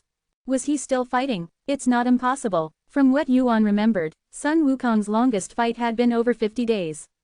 With his immortal body and endless stamina, Sun Wukong could fight without stopping. So just because 10 days had passed, he couldn't be sure that Sun Wukong had lost. Of course, that didn't mean he was completely at ease. I don't know how long he'll be able to buy me time. Sun Wukong's support was one of the key factors in this fight. The disturbance at the Heavenly Palace in Muspelheim had already made the tower noisy, and when that fight ended, Ragnarok would start in earnest. And until then, Yuan had to prepare as much as he could.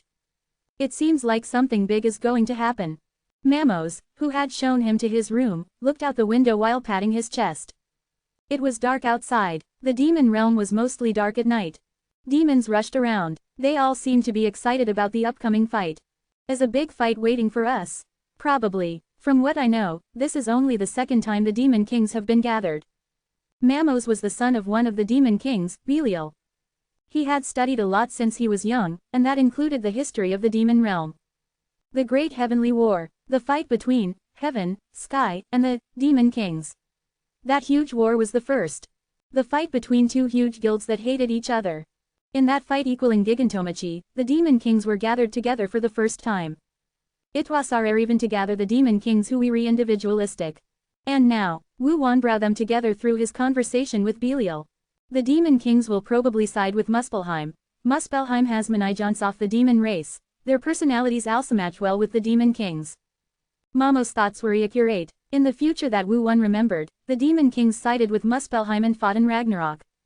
Meanwhile, the Gigantic Guild even led by Metatron sided with Asgard. Heaven fell, and the Demon Kings stepped on them. Ragnarok beat the tower in Blood and Night. Hung will side with Asgard, right? Yeah, can Hecheng get Monking's a decision. Well, Hestel wasn't sir. More than anything, it was a problem whether the Demon Kings would side with the same city's Heaven. The Demon Kings and Heaven were guilds who had been hostile for a long time. It seemed difficult for Thedamon Race Sprite to join forces with the species Wower with their Sornemies. We'll find out soon. Wu Wan laid his head on the bed in the room. Soon, the gathering of the Demon Kings would take place, which would turn the tables of Ragnarok. It didn't take too long for gathering. Onbi19 Belial Spalis. High rankers of the Demon King class began to gather. That's a Staroth. Has Thedamon King who said to have most money. That's Ball. Has said to bet the biggest force-wise among Thedamon Kings. That's Pluto. Has said to have been gone ever since Hellisto Michael. Mamos would tell Wu Wan about each of them when Navera Demon King entered the palace. Astaroth, Baal, Pluto, Behemoth. High rankers of the Demon King class gathered one by one. Ariel Demon King. Wu Wan clicked his tongue at their presence. The demon race were a group who only pursued blood and battle. They were the species who had the most rankers and high rankers compared to their population. That was why they had confirmed with his eyes. When the Demon Kings gathered, their presence was overwhelming. The Demon Kings shave enough power to face both Heaven and Heaven at the same time. Although they lost in that fight, the outcome might have been different if Thedamon King's powers had been united at that time. And the Demon King who knew that fact was preparing for the next celestial war. And if Wu Wan's memory was sound, that fight ended with Thedamon King's victory. Even if it was because of the after effects of Ragnarok. Thud. At that moment, a footstep of different presence entered Belial Spalis. Wu Wan's gaze instinctively turned towards the owner of those footsteps. And the last person is. Mamos also quickly found him. Gulp. Unable to continue talking at once, Mamos gazed at him in surprise with his pitch-black pupils. Ard-haired, tall man with two black horns. Evan thought it was just the back of his head. He was a person that could never be forgotten once you set them. The peak of the Demon Kings, Diablo. Diablo, the unofficial head of the Demon Kings who everyone acknowledged, and the highest-ranked high ranker among the Demon Kings. Despite the fact that the owner of the palace was Belial, the air within seemed to flow around him. And he walked towards the center of the palace, turning his head. And soon, Diablo, with the corners of his lips curled, and Wu Wan, who looked down at them from the 2nd floor, made eye contact. Are you keeping it well? Knock, knock. Diablo pointed at the horns at the top of his head. The tip of Diablo's horn. There was a light trace of abrake. My horn. Chapter 256. Mamos looked back at Wu Wan at Diablo's whisper. He was looking at him as if asking what the hell he was talking about. Wu Wan ignored his gaze and answered Diablo's question. I have it with me. Creak, the corners of Diablo's mouth twitched. Diablo turned his head again and walked toward a long table in the center of the palace. Phew, flop, Mamos plopped down on his seat. His heart was pounding so hard that he felt like it was going to burst. Hung, do you know Diablo too? We're not that close. Close or not, what the hell is that horn? Ah. Wu Wan put his hand in his inventory. Soon, a horn was caught in Wu Wan's fingertips. This is it. No way. Mamos, who found the horn, turned his head and looked at Diablo, who was sitting with his feet on one side of the table. The tip of the horn on his head was empty. It was clear that it had been cut off, though it was too small to be noticeable. Is that Diablo's horn? Probably. If you boil it, it'll be the end. Boiling the horn to eat it. He knew that some people boiled the horns of demons to eat them, but Wu Wan had no intention of using Diablo's horn that way. There's not much you can get from a horn this small. It only looked big on the outside, but a horn of this size was so small compared to Diablo's main body that it would be embarrassing to call it the tip of an iceberg. Rather than eating this horn to gain strength, it was better to use the other abilities that Diablo's horn possessed. Horn of Diablo. Hash a piece of the horn of the Demon King Diablo. It is a token that Diablo gives to those he acknowledges. Hash you can gain favor with Diablo and the demons. Diablo, the lord of the demons.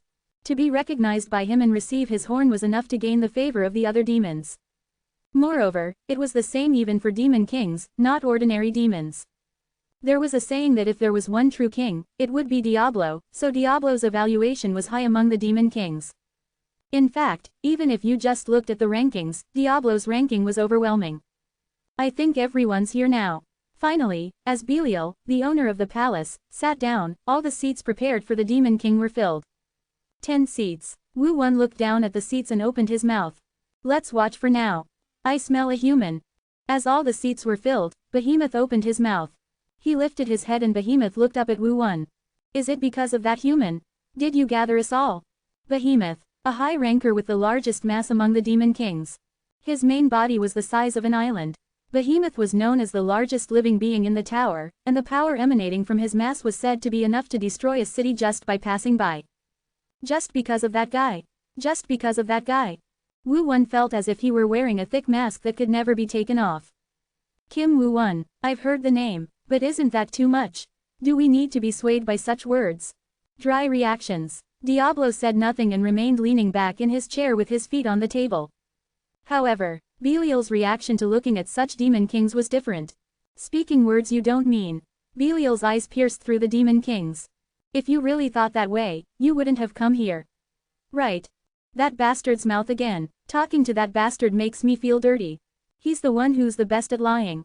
Grumbling burst out one after another. As the grumbling continued, the veins on Belial's forehead bulged. Yeah, I don't want to talk to you guys either. So let's talk quickly and go back. The demon kings were not on good terms with each other. It was also the reason why they did not gather well and did not join forces. However, they could not help but gather for such a thing. This meeting was a place where the existence of the Demon King would be decided in the future. Didn't you say you were sticking to Muspelheim? Are you really going to change your mind because of that little brat? If it was confirmed by the catechism, it can't be a lie. What's the basis? It hasn't been confirmed yet. Then let's find out first. If we tear off the limbs. If that's true, he could soon be an ally. Are you out of your mind? A short meeting came and went. And at the end, as always, the gaze was directed at Diablo. Diablo, who had not said a word the whole time. He still had a smirk on his face, with an unknown expression. What are you going to do, Diablo? The demon kings appeared to be on an equal footing, but in reality, they were not.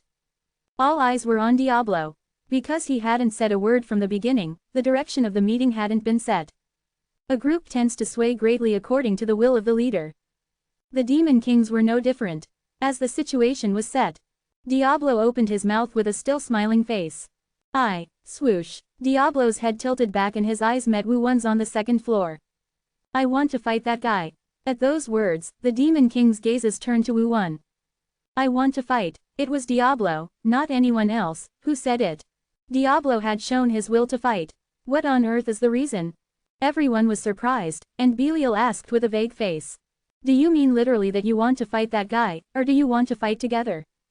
In Belial's eyes, Diablo's expression, intonation, and change of emotion were seen before the words he uttered. There was a lot of feeling in his expression. Curiosity, joy, speculation, and anger. He was the complete opposite of Wu-won. Yuan felt like he was wearing a thick mask that could never be removed. That's why it was hard to figure out, because he couldn't feel any sincerity. On the other hand, I could see too much from Diablo. I felt all kinds of emotions from him. That's why I couldn't figure out what was inside. Diablo looked back at Belial. Soon, his mouth slowly opened. Both. I want to fight that guy. And I want to fight with you. The corners of his mouth, which had been grinning, went down. What bothers me is that I have to be on the same battlefield as that disgusting guy, Metatron. A name that made me nauseous just thinking about it. Metatron. Diablo tapped the armrest of the chair with his finger. Well, let's just say we'll talk about it when we meet. If it doesn't work out, we can always fight the Heavenly War later. Anyway, the Heavenly War was promised even if it wasn't Ragnarok. Diablo raised his hand, promising that time. Let's vote. I'm 1 vote for Asgard. At those words, the Mao looked at each other one by one. And soon, the Mao began to raise their hands one by one. Me too. Yuan watched the meeting of the Mao from above. Vote. In some ways, it might seem the fairest and simplest. The rule is all about deciding on the side with the most votes. However, when who casts the vote and where it is cast are so public, the rules are never simple. After all, the flow is ultimately created by the strong. And in this place, the flow was centered around Diablo. I didn't expect it, but this is quite a blessing. Not surprisingly. Asgard. I'm Asgard too. I'm Muspelheim. It's funny to fight on the same side as the sky. I'm Asgard. It's right to fight on the side with the highest probability. The vote was one-sided. 8-2. Except for Behemoth and Pluto, all the Mao followed Diablo and raised their hands to Asgard. It's the complete opposite of last time. The Mao, who decided to side with Asgard. Yuan, who didn't know that the decision would come so easily, was rather surprised. Thud. As the story over, Diablo got up from his seat without hesitation. Before I even heard the answer.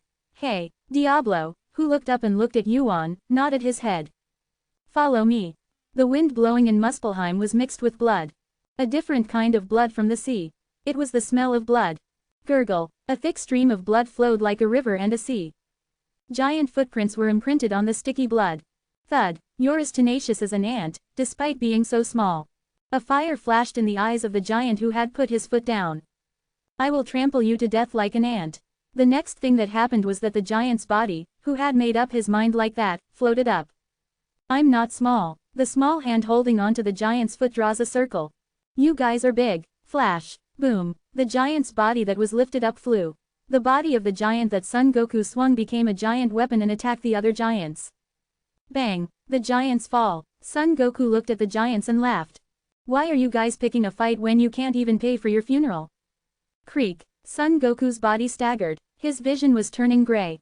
He thought that his body had no strength, but now he was starting to have problems with his vision. Oh, no. Thud. Son Goku straightened his body, hitting his shaky leg with his palm. He exhaled loudly and looked up. The sun was setting. This was the 10th day. I'm still weak. This body too. It's only been 10 days. But he was already getting tired. He didn't have much strength left to fight. He wasn't sure how much longer he could hold on. Thud. Son Goku started walking again. No matter how many giants he killed, they kept gathering. The big guys seemed like an army of ants.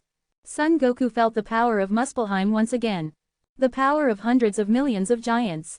In addition, the giants of Muspelheim are endowed with the power of the demons from birth or later. Looking at this, I think I understand why Odin lost in Ragnarok. The power of Muspelheim had already surpassed Asgard. Look, these countless giants who have become demons. Unlike Asgard, which fought for peace, Muspelheim had been preparing for war long ago. I can't win this. Let alone winning, he wasn't sure if he could even break through. The unpleasant feeling of defeat was growing stronger. That's why Son Goku had to make a joke like this. I might end up getting the title of the Giant Slayer at this rate. As Son Goku lifted his Rui Jingu Bang, which was heavier than usual, once again. It's still too early for that. From far away, a voice was transmitted through the air. Goo, a strong fist with a heavy force. Son Goku's head turned, and right through there, he saw the bodies of the giants flying up into the sky. Boom, a path was created in the middle of the densely packed forest of giants. Thud, a man walked through the path. A size that could be mistaken for a small giant. Muscles that were developed to the point of being creepy and an overwhelming sense of oppression that made even the giants seem small. What the, creak, isn't this a welcome guest? Son Goku, who found him, almost relaxed and fell down. I came here because I was asked to. A colleague who had a completely opposite personality but was more reliable than anyone else when fighting together. The man who broke through the giants approached Son Goku. My name is Hercules. Chapter 257. THUD. Heavy footsteps shook the ground. The giants did not move. They were also players of a fairly high level, and they were rankers. They instinctively sensed that their opponent was not ordinary. Moreover, there was no giant in this tower who did not know his name. Hercules, the giant slayer. It was a name more fearsome than the heavenly demon to the giants. Hercules. Why is Hercules here? Among them were giants who had experienced the past gigantomachia. A high ranker who had acquired the skill of gigantification by slaughtering countless giants in a long and arduous war. The natural enemy of giants. His presence was nothing short of a disaster for the giants. Are you okay? Hercules reached out to the staggering Sun Ogong. His legs were trembling as if he would collapse at any moment. Sun Ogong stared at the hand and frowned. I'm fine. This doesn't seem like the time to be prideful. Hercules looked around. They might be terrified of his presence right now, but there was no telling when they would come to their senses and charge at him. Since Hercules' purpose in the first place was to help Sun Ogong escape this place, it would be a pain in the neck if Sun Ogong refused his help. Didn't you say you came here at someone's request? Hercules nodded at Sun Ogong's question. Sun Ogong asked with conviction. That bastard Kim Yu-won. Yes, that son of a he's being so cautious until the end. With that thought, strength returned to his legs. It seemed that he had finally gotten a chance to catch his breath after fighting without rest.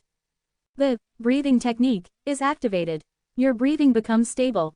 Your stamina is recovering. Your mana is recovering.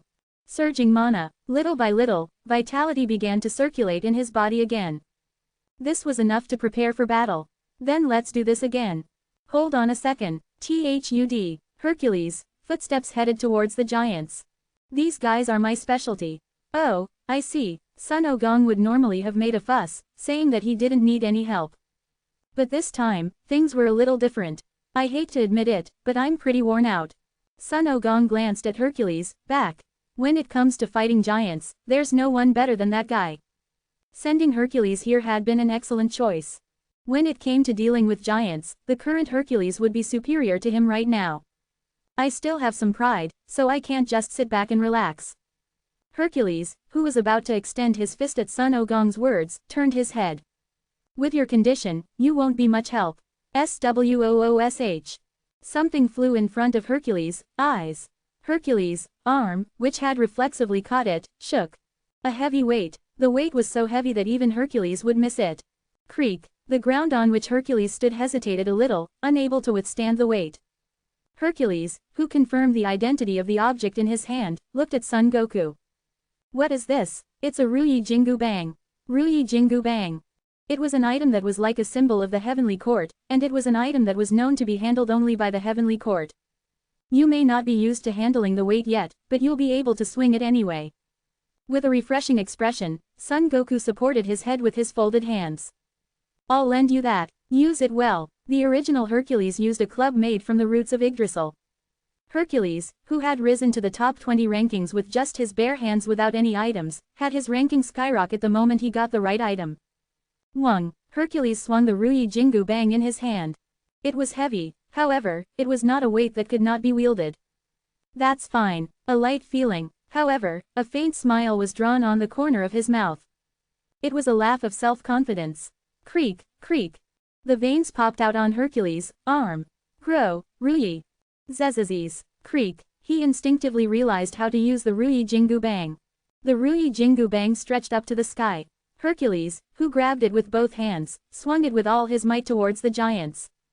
Wuwang. Tuwak. The giants' bodies were torn apart where the Ruyi Jingu Bang passed.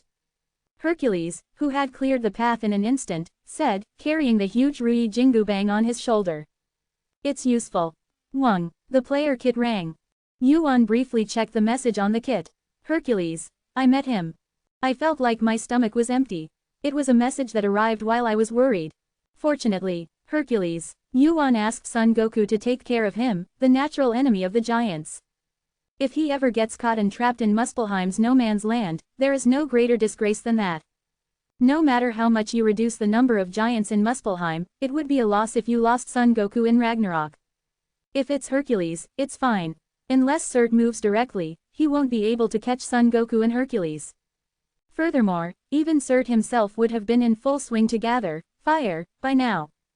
Now I was relieved. What are you looking at so funny? Peek. Diablo peeked at Yuan's player kit. Yuan quickly turned off the player kit at the sight of Diablo, who had returned without him knowing.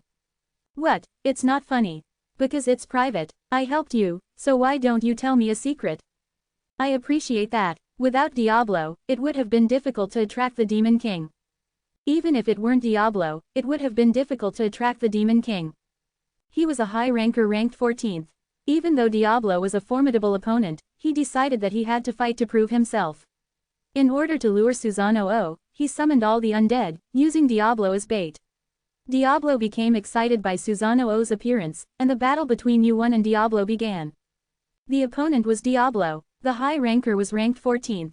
It was a fight that shouldn't have happened in the first place. Diablo also compared Eugene to a tiger that hadn't fully grown yet. In this fight, he didn't have to win but prove his skills. A fight where I have to meet expectations. It wasn't a bad suggestion. He would grant his request if he landed even one scratch on him. The moment he heard that, Eugene immediately thought of what he should ask for. He ran and ran. Eugene and Diablo arrived on a vast plain quite far from the city with Belial's palace and faced each other. Well, don't burden yourself too much. Let's just have some fun. I don't really like fighting. Screech. Eugene's magic began to pour out as his sword was drawn. I'm not burdened either. Whong, swish, swoosh. Artorias and Ares, and even Susanoo, all of Eugene's undead appeared. You even called me. I guess you're in a tough spot. Susanoo wasn't very helpful to Eugene. He wouldn't acknowledge Eugene as his master until he defeated him with his skills. Because of that, it wasn't easy for Eugene to deal with Susanoo. It took several times more magic to handle a disobedient soul. That's why Eugene needed another bait to lure Susanoo. Look at the guy in front of you and tell me. Diablo. He could feel Susanoo's soul wavering. The only bait that could stimulate him.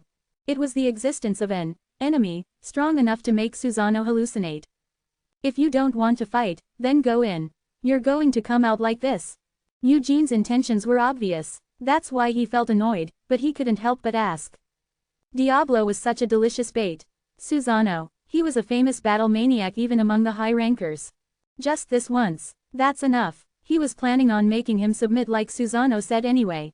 This was the last time he was going to receive his help with such a dirty trick. Is it Susanoo? Crack, crack, crack. The color of the ground began to change from Diablo's toes. The ground turned bright red. Diablo walked on the ground that was starting to heat up. You've called an interesting guy. Diablo, who like the strong, had been interested in Susanoo a long time ago. Susanoo, who was known to be the strongest of the three ghostly swordsmen with his ghostly swordsmanship. At his appearance, Diablo's body heated up even more than before and his mouth opened. You really are a tiger. Crack. Diablo's skin, which had been human, split and the hide of a devil was revealed. Kim Eugene. Just his approach made his body feel crushed. Eugene began to walk heavily toward Diablo. Chapter 258. Diablo's grip tightened. After all, I did it. I knew it would happen with that guy. He must have been quite pleased. He's the one who started the fight. The demon kings who had followed Diablo and Wu Won murmured as they watched the ground gradually turning red. The reddening of the ground meant that Diablo's magical power had begun to move. And it also meant that Diablo was taking this fight quite seriously. But why is Diablo so interested in that guy? Isn't it because of the Tabletop Heavenly King? Tabletop Heavenly King. Was it because of him, a fairly old high ranker who had fought actively in the Heavenly Demon War long ago? Or, does that guy really believe that ridiculous rumor? Astaroth, who had lost to the Tabletop Heavenly King in that fight, was the most sensitive to those words. The Tabletop Heavenly King, of all people, losing to such a kid. He thought it was absurd. I heard that they had some connection during the test. During the test? Aha, so that horn was given by him then. The reason Diablo was interested in Wu Won. Whatever the reason in the past, it was something that could be confirmed from now on. The Demon King's attention gathered. The fight between Diablo and Wu Wan that had begun to unfold in the distance. The Demon Kings, who had been watching the fight with their arms crossed, slowly opened their mouths. What the hell is that kid doing? The power of a giant fills your body. The full power of a giant fills your arm. Roar. Wu Wan's hand stretched forward. The hand that was reaching for Diablo's head was blocked in the middle. Boom. A hand blocked it in the middle. The tendons in Diablo's arm, which had grabbed Wu Wan's hand, stood out. What the hell? His eyebrows twitched. He tried to throw his body as it was, but it didn't move easily. How strong was his arm strength? It seemed to be because of the strange flow of mana flowing through his arm. Gigantification. Gigantification, the unique skill of Hercules, who is said to have the highest strength stat in this tower. Thanks to that skill, Wu Wan's arm was not inferior to Diablo's strength. And as Wu Wan bought time like that, swish, a sharp sensation was felt at the nape of his neck. A bright red line was drawn in the air. At the same time, Diablo's remaining hand reached out towards the line. Clang, the arm and the sword collided. Susanoo's kusanagi created a small mark on Diablo's arm. Susanoo's eyes flashed. What a crudely strong body. Swish, swish, it was the same no matter how much he swung Kusanagi's sword.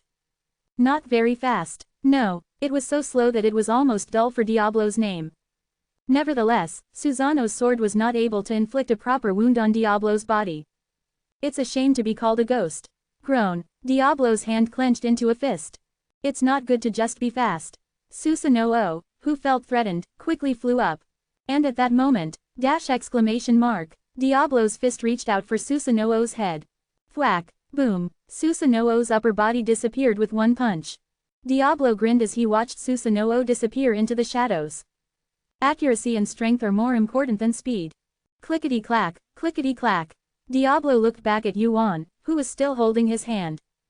Don't you think whatever you want, thud. Their fists hit each other's faces. A blue light swirled from the heart of Uranus, which was wrapped around Wu Wan's hand. Protection of the sea is attached to the body. Protection of the sea protects the body. Magic power covering the body. But even that was nothing more than a thin piece of cloth in front of Diablo's fist. Skills that aren't the same. Crackle, his hand tightened. Boom, screech, the protection of the sea was broken. The armor that had been protecting his body disappeared, and he felt as if he was standing naked on the battlefield. But he didn't think he could last long like this anyway. Crackle, crackle, crackle. Electricity began to shoot out of the joined hands. Black lightning erupted, and at the same time, Wu Wan's fist hit Diablo's face. Boom, his head turned to the side. Diablo, who had a slightly surprised expression on his face, grinned. He's tougher than he looks. Bam, bam, bam. It was a distance where it was impossible to even swing a sword. Bruises and burst wounds appeared on Wu Wan's face one after another. Black lightning burst forth as his fist hit Diablo's face, and Diablo's fist came back again.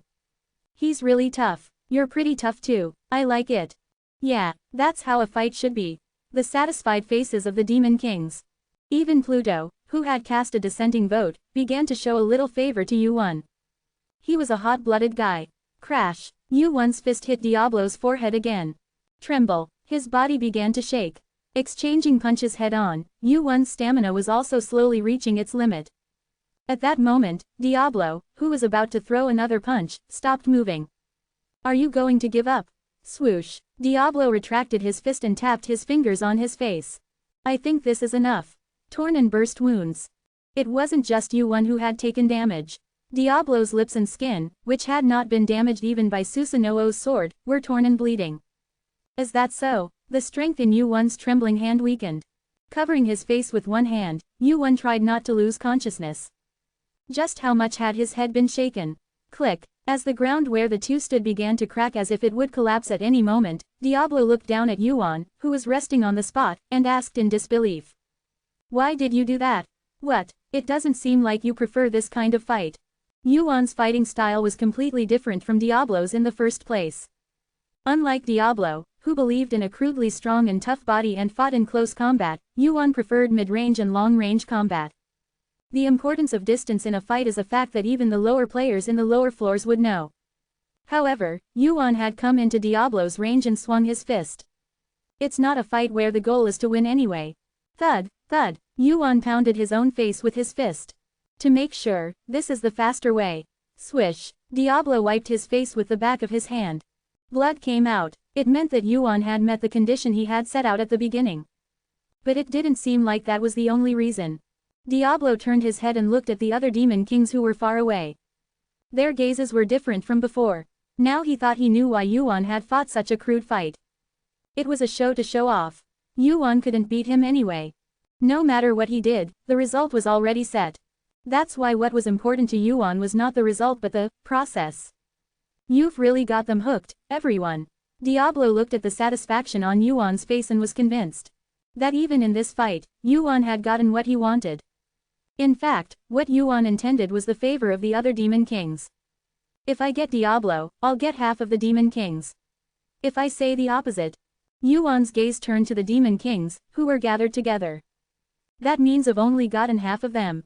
In the end, the core of what Yuan had to do was to preserve the power of the tower. And the demon kings, a race-based guild, had a power that was among the top even among the giant guilds. Demons. Their power, which had gone through Ragnarok and won the heavenly demon war, had been cut in half. It was much better than the angels, who had been completely wiped out, but it was clear that their power would fall to the bottom. In the process of this fight, I'll make the demon king my ally. Plus, I've also gotten the opportunity to ask Diablo for one favor. The results were not bad compared to the time invested. However, there was one thing. It's too bad. Yuan's gaze turned to Diablo's hand, which was reaching out to him. If I had done it properly, I wonder how far I could have reached. Diablo had the same physical stamina as Heracles. Even though he hadn't manifested in his main body, the fact that he had fought a war of attrition in close combat with Diablo was a disadvantageous fight for Yuan. But what if he had led the fight from mid-range or long-range, as Yuan's original fighting style dictated? Crack. Holding each other's hands, Yuan stared at Diablo's face. If so, I could have seen the main body. Yuan recalled Diablo's main body, which had two huge horns and was spewing out huge flames. Again, it was still unreachable. The high rankers within the top 20 were beings that the current Yuan could hardly look up to.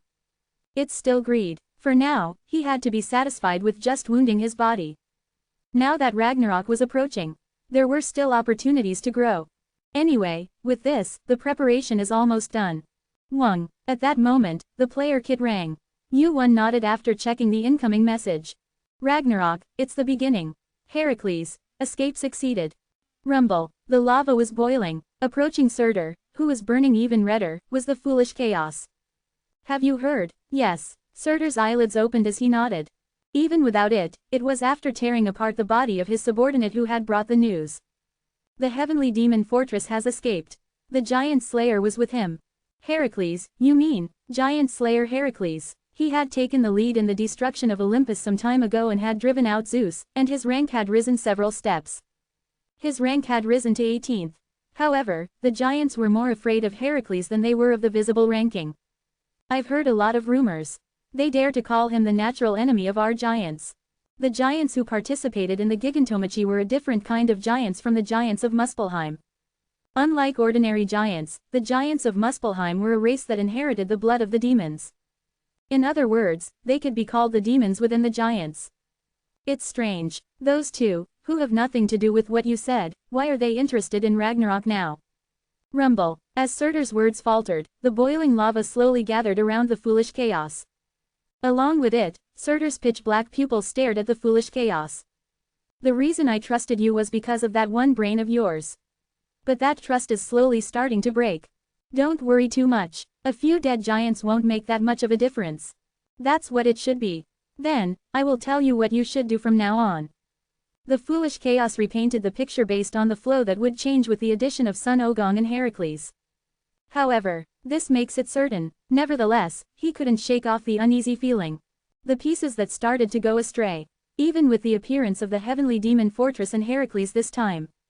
Someone on that side is looking one step ahead of me. Chapter 259. Yuan returned to the Golden Castle. There were two uninvited guests in the place he returned to. And because of those guests, the Golden Castle and Asgard were more bustling than ever. What a nuisance. It's because of you. Crunch. Sun Ogong grumbled as he bit into an unknown fruit that was perfectly ripe. He was in bed and had just woken up. I only brought this guy to the Golden Castle because you asked me to.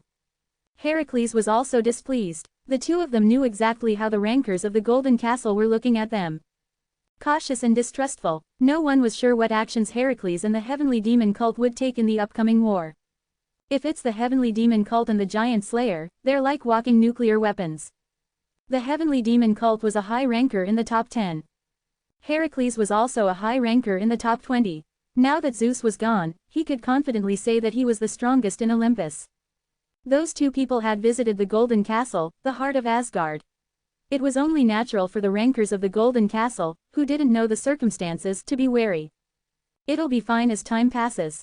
You also helped out a lot in Muspelheim. Fortunately, Sun Ogong had fought against a considerable number of giants in Muspelheim. That achievement would have a very positive effect on Asgard trusting Sun Ogong. How long do you think it'll take for you to recover? I'm a little sleepy. Sun Ogong, who had quickly eaten all but the seeds of the fruit, yawned with his mouth wide open. You'll be better when you wake up. Don't sleep for too long. Why, you'll know when you wake up. Really? Thud. Sun Ogong, who had just woken up, collapsed back into bed. Sun Ogong, who had closed his eyes again, waved his hand. Then I'll get some sleep.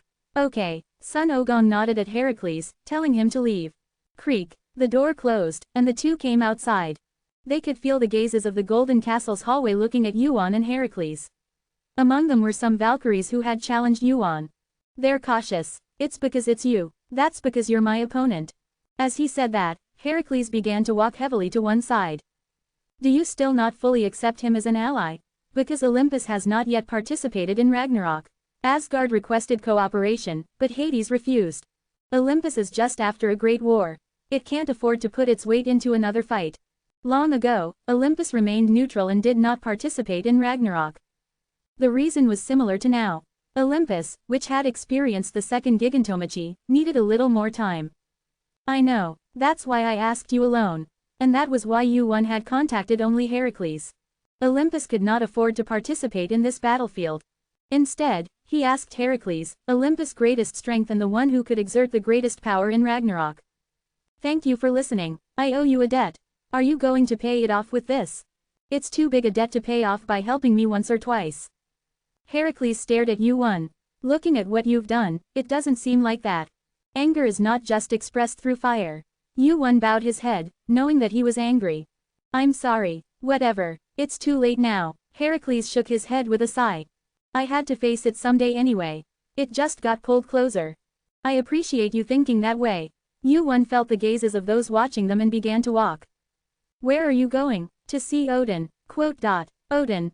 Heracles was surprised. The person Yuan said he would meet was someone with absolute influence in this tower. Odin, the ruler of Asgard. He was considered a king greater than Zeus, whom Heracles had felt like a wall and a sky all his life. To think he was going to meet him. It won't take long. Are you coming with me? Okay, I don't think about anything other than using my body. You should rest, too. Why, is something else going on?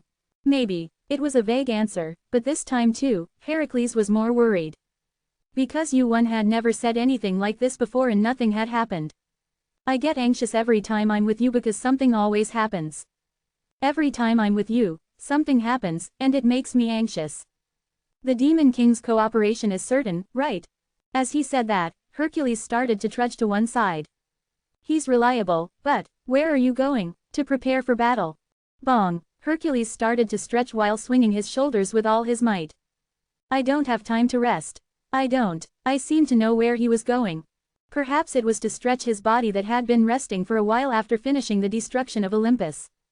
Hercules always had a habit of warming up his body for a long time before an important battle. I guess he's going to make a full-scale move. After the gigantomachy, the guy who had been cutting down trees and living in seclusion for a while started to stretch. It was different from when he was destroying Olympus. At that time, Hercules moved to avenge his mother, Alcmene. But now, he started to move on his own will. To prevent a greater disaster called Ragnarok. He's getting a bit closer to the image I know. The Giant Slayer. Hercules, who was called by that fierce name, would later drive out Zeus and be called by a different name. The hero Hercules. It was the true form of Hercules, who had broken free from the shell of Alcmene's revenge and spread his wings. Wu Won respected that kind of Hercules. That's why Wu Won voted for Hercules to return. because he thought he was the most suitable hero to lead the tower. Odin was in his office. He no longer entered the room with Yggdrasil. He was wearing armor, and a long spear was prepared behind him. An armed state that didn't fit the place. He was thinking that a fight could break out at any time. And looking at that figure, Wu Won asked with his changed gaze. It seems like you're completely determined. As always, I feel like my mind is being read when I meet you. Odin sighed and pointed to a chair on one side. As he watched Wu Won sit in the indicated seat, Odin put down the pen he had been rolling and got up from his seat. Well, I guess that means you know me that well. I've secured the Demon King's cooperation. I heard. I planned to talk about the details when we met. Odin sighed deeply. Then, heaven has decided to let go of this side. Metatron's pride is quite considerable. The Demon King's cooperation is certain. In the first place, those guys' purpose is to fight. If the angels aren't on our side, they won't be more defiant. So, we've only reduced their forces. And the Demon King is stronger in the first place. How do you know that? I know the results of the Heavenly Demon War. Heavenly Demon War, the battle between the Demon King and Heaven. Although Ragnarok had an effect, that fight ended with a rather one-sided result. The reason was one, Diablo's strength was much stronger than the tower knew. Since then, Diablo's ranking has gone up a few more notches.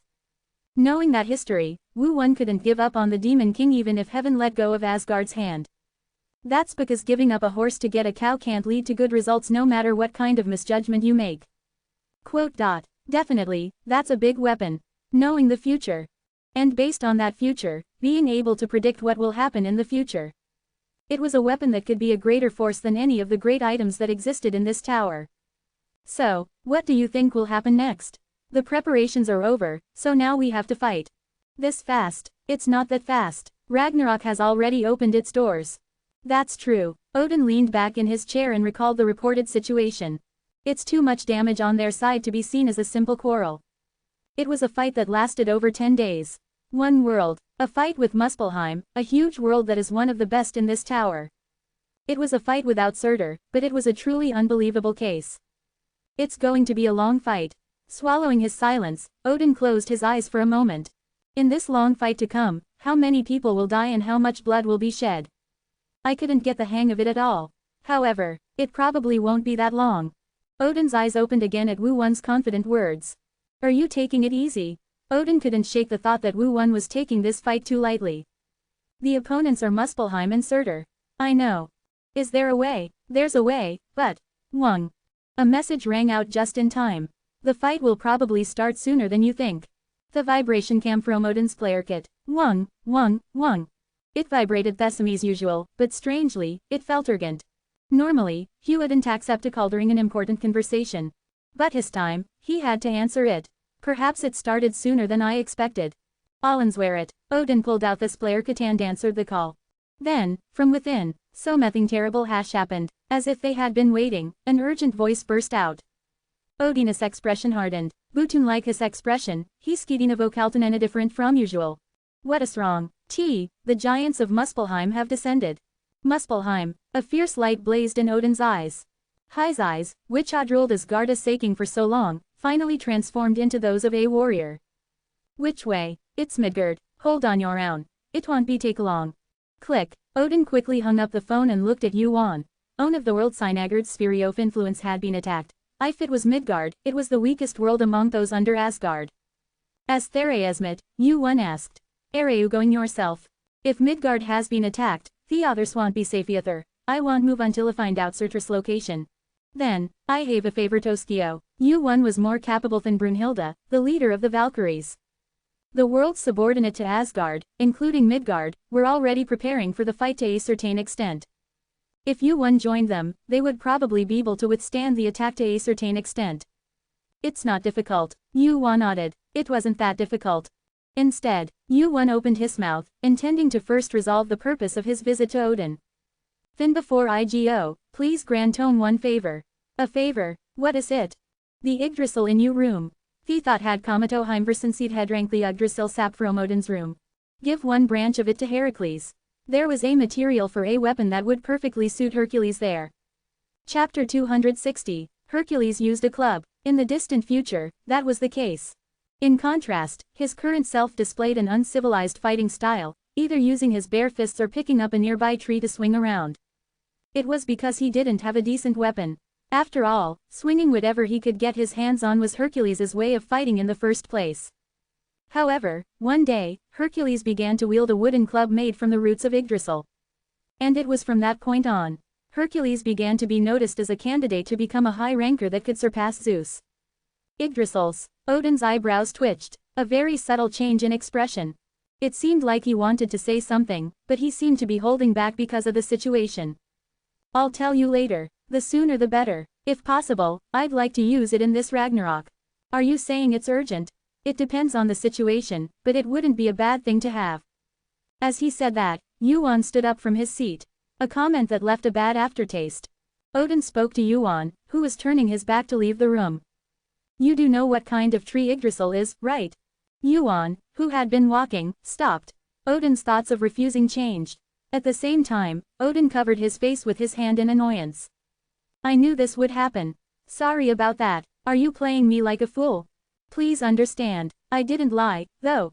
It would have been better if you had said something wrong. A sigh escaped him. After a moment of contemplation, Odin made a decision. I'll have Brunhilde deliver the message. You go ahead and leave. Permission was granted. Since Odin cherished Yggdrasil more than anyone, this decision must not have been easy. Thanks to that, I was able to solve one homework assignment for free. Obtaining the roots of Yggdrasil and strengthening Hercules' combat power was homework that Yuan had to solve in the near future.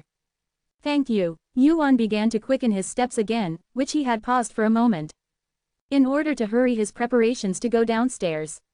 Thud, the footsteps of the giants shook the ground. Squash, the bodies of the trampled players turned into bloody pulps. Watching the players who couldn't even scream as they were trampled and burst apart by the giants, the commander of Midgard shouted. Hold on, Screech. The high-ranker commander of Midgard, Don Quixote, shouted so that everyone could hear. Reinforcements are coming. A giant sword that tore apart the giants. Don Quixote swung his sword without rest as he observed the battle situation. There are too many of them. 16 players clung to a single giant. Fortunately, the players of Midgard were gathered together, so they were holding out, but if they weren't, they would have been defeated individually in an instant. Thankfully, there aren't many rankers, even though there are a lot of them numerically. They could hold out. As long as I can do this, I can at least protect the path leading to the city. However, I can't win. It's only a matter of time. In the end, it was a battle that could not be avoided. How much longer can I hold out? Several hours had already passed since Muspelheim's attack began. It was difficult to accurately gauge how much time had passed due to the intense battle, but it had been roughly 3 hours. Thinking about the time it would take for support from Valhalla, where the Valkyries were, it was a ridiculously short amount of time. Even if it's just a few Valkyries, it would be nice if they could come first. There was no other answer. In order to get support in such a short amount of time, there was no choice but to move with a small number of elites. The problem was whether the Golden City could spare that much power. The fact that Muspelheim has started to move means that the other side must also be concerned about defense. The long-standing tension between Asgard and Muspelheim. This attack meant that the tension had finally erupted. Thud, a different kind of vibration was felt. Don Quixote immediately cut down the giant that was blocking his view. Crash. Then, a figure appeared in the gap. This is crazy. A single giant as big as a mountain. It was a size that made the other giants look like small dwarfs. It was huge. Giants of that size were not very common, even in Muspelheim. It was probably a giant of the high-ranker class. Can I handle it? He was also a high-ranker, although he was still a rookie. Right now, he was the only one who could stop that guy here. Phew, magic infused Don Quixote's sword. At the same time, he ran towards the giant with all his might. I have to stop him. Thud, arg, run away. His subordinates were crushed by the giant's foot and burst like bugs, screaming in terror. It's up to me. Clang. He raised his giant sword high, concentrating all the strength he had in his grip. He had to cut it down in one blow. Clang. Don Quixote's sword, which had jumped up with all its might, headed down.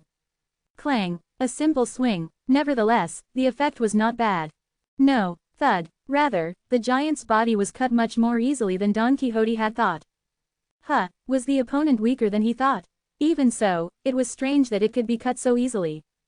Moreover, it didn't even feel like it was being cut.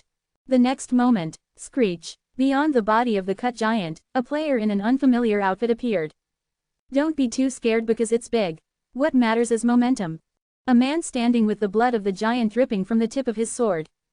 Don Quixote instinctively realized that it was he, not himself, who had cut down the giant in front of him. Did we have a rancor like that on our side? As the commander of Midgard, I remembered all the rancors in our army. Not only that, but I had memorized the faces of all the famous powerhouses in Asgard, but the man in front of me was only slightly familiar and I couldn't remember him at all. Who are you? Support. Don't tell me Asgard sent that one guy as support. Abandoned. No, that can't be it. Then that means they're in just as much trouble. Odin had told me that support would come, so I should just wait a little longer. Support did come as he said, but only one person. Don Quixote carefully asked, just in case. Are you from Asgard? Kim Yu-won. Don Quixote's eyes widened. It was an unfamiliar name. A player who had yet to become a rancor, although he was ranked 400th. Kim Yu-won's name had recently become well known among high rankers. There are many rumors about him being a bubble or whatever, but he's a high ranker anyway. Furthermore, he was ranked in the 400s, which was higher than himself. The presence of a single high ranker was enough to turn the tide of the battle. For now, he had to actively use Yu-won's help. Don Quixote made up his mind and opened his mouth as he looked around the battlefield. First, we need to establish our position. Have the soldiers fall back. What? Don Quixote asked back, wondering what he meant. Right now. Yu-won nodded. It didn't seem like a mistake. Yu-won looked at the giants of Muspelheim rushing in and said again. Can you do it? I can do it, but if I do, the formation will collapse. If we're late, the soldiers will be caught up in it too. Crackle, lightning erupted from Yu-won's hand. A black lightning bolt mixed with dark attribute mana. The lightning didn't just shoot out from Yu-won's hand, but also drew a black line up into the sky. Don Quixote's gaze followed the lightning. Rumble. He spotted dark clouds gathering in the sky. Quote! Don Quixote suddenly came to his senses at the flow of mana he felt from Yu-won and the ominous sign. And that moment, the formation is falling back. Lion's roar. Wong. Don Quixote's voice, imbued with his skill, covered the battlefield. Hurry up, the formation, are we running away? But if this breaks, Midgard will. Follow the order for now. Hurry. Midgard's soldiers began to move. They turned their backs on the giants and ran away. The hole that had begun to form instantly collapsed the formation, and the giants approached the wall more and more. The city was behind them. Once the giants set foot in it, the city of Midgard would become a battlefield. Please. But Don Quixote, who had given the order, looked at Yu-won with anxious eyes. There must be a reason for this. Crackle. Wu Jin relentlessly fired thunderbolts through the heart of Uranus. Midgard soldiers passed by him on either side. Even at this moment, the sound of the giant's footsteps was getting closer. It came quickly thanks to the help of the Valkyries. Thud. Several giants approached. One of them reached out to Wu Jin, who was standing still. That moment, flash, bang, the giant's body flew far back after getting hit by Wu Jin's outstretched fist. The chaotic battlefield paused for a moment. As the eyes focused on him, Wu Jin began to fire thunderbolts again. There are too many of them. There were more than he had expected. Fortunately, the level of each giant was not that high. The guy the first cut down earlier wasn't a high ranker either. They're just big and dumb. The size of the giants was known to be their strength. However, once they exceeded a certain size, the giants no longer focused on increasing their size. Unless they had an overwhelming size like the Demon King Behemoth, they realized that it was meaningless to rely on size alone.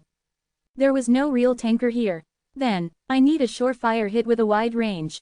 Wu Jin recalled Zeus' lightning bolt. The giant thunderbolt that fell on Camelot, the home of Arthur in Britain. A force and range that could wipe out an entire city with just one shot. It's impossible for me right now. Neither his magic power nor his skill in handling lightning was enough. Wu Jin was still far behind Zeus. Moreover, Zeus had the power to cast several of those lightning bolts, so he realized the gap between them once again. But, crackle, rumble, Wu Jin's gaze turned to the thick, dark thunderclouds in the sky. If I follow that guy's technique. It didn't have to be a skill. The skills created by the system were more convenient, but if he knew the principle, it was possible to imitate them to a similar extent. Sun Ogong's somersault cloud. Like Zeus' thunderbolt, it was a symbol of Sun Ogong, who swept through the heavens with thunder and lightning. Rumble. Wu Jin's somersault cloud, filled with electricity, gradually grew in size. All wait, he needed more magic power to maximize the power of one shot. More. Even to create the thunderbolt that nearly destroyed Camelot, it was time to wait now. Finally, thud, the giants moved again, approaching to crush Wu Jin. And that moment, fire. The waiting time was over. Flash. Black light erupted from the thick clouds in the sky. Somersault cloud.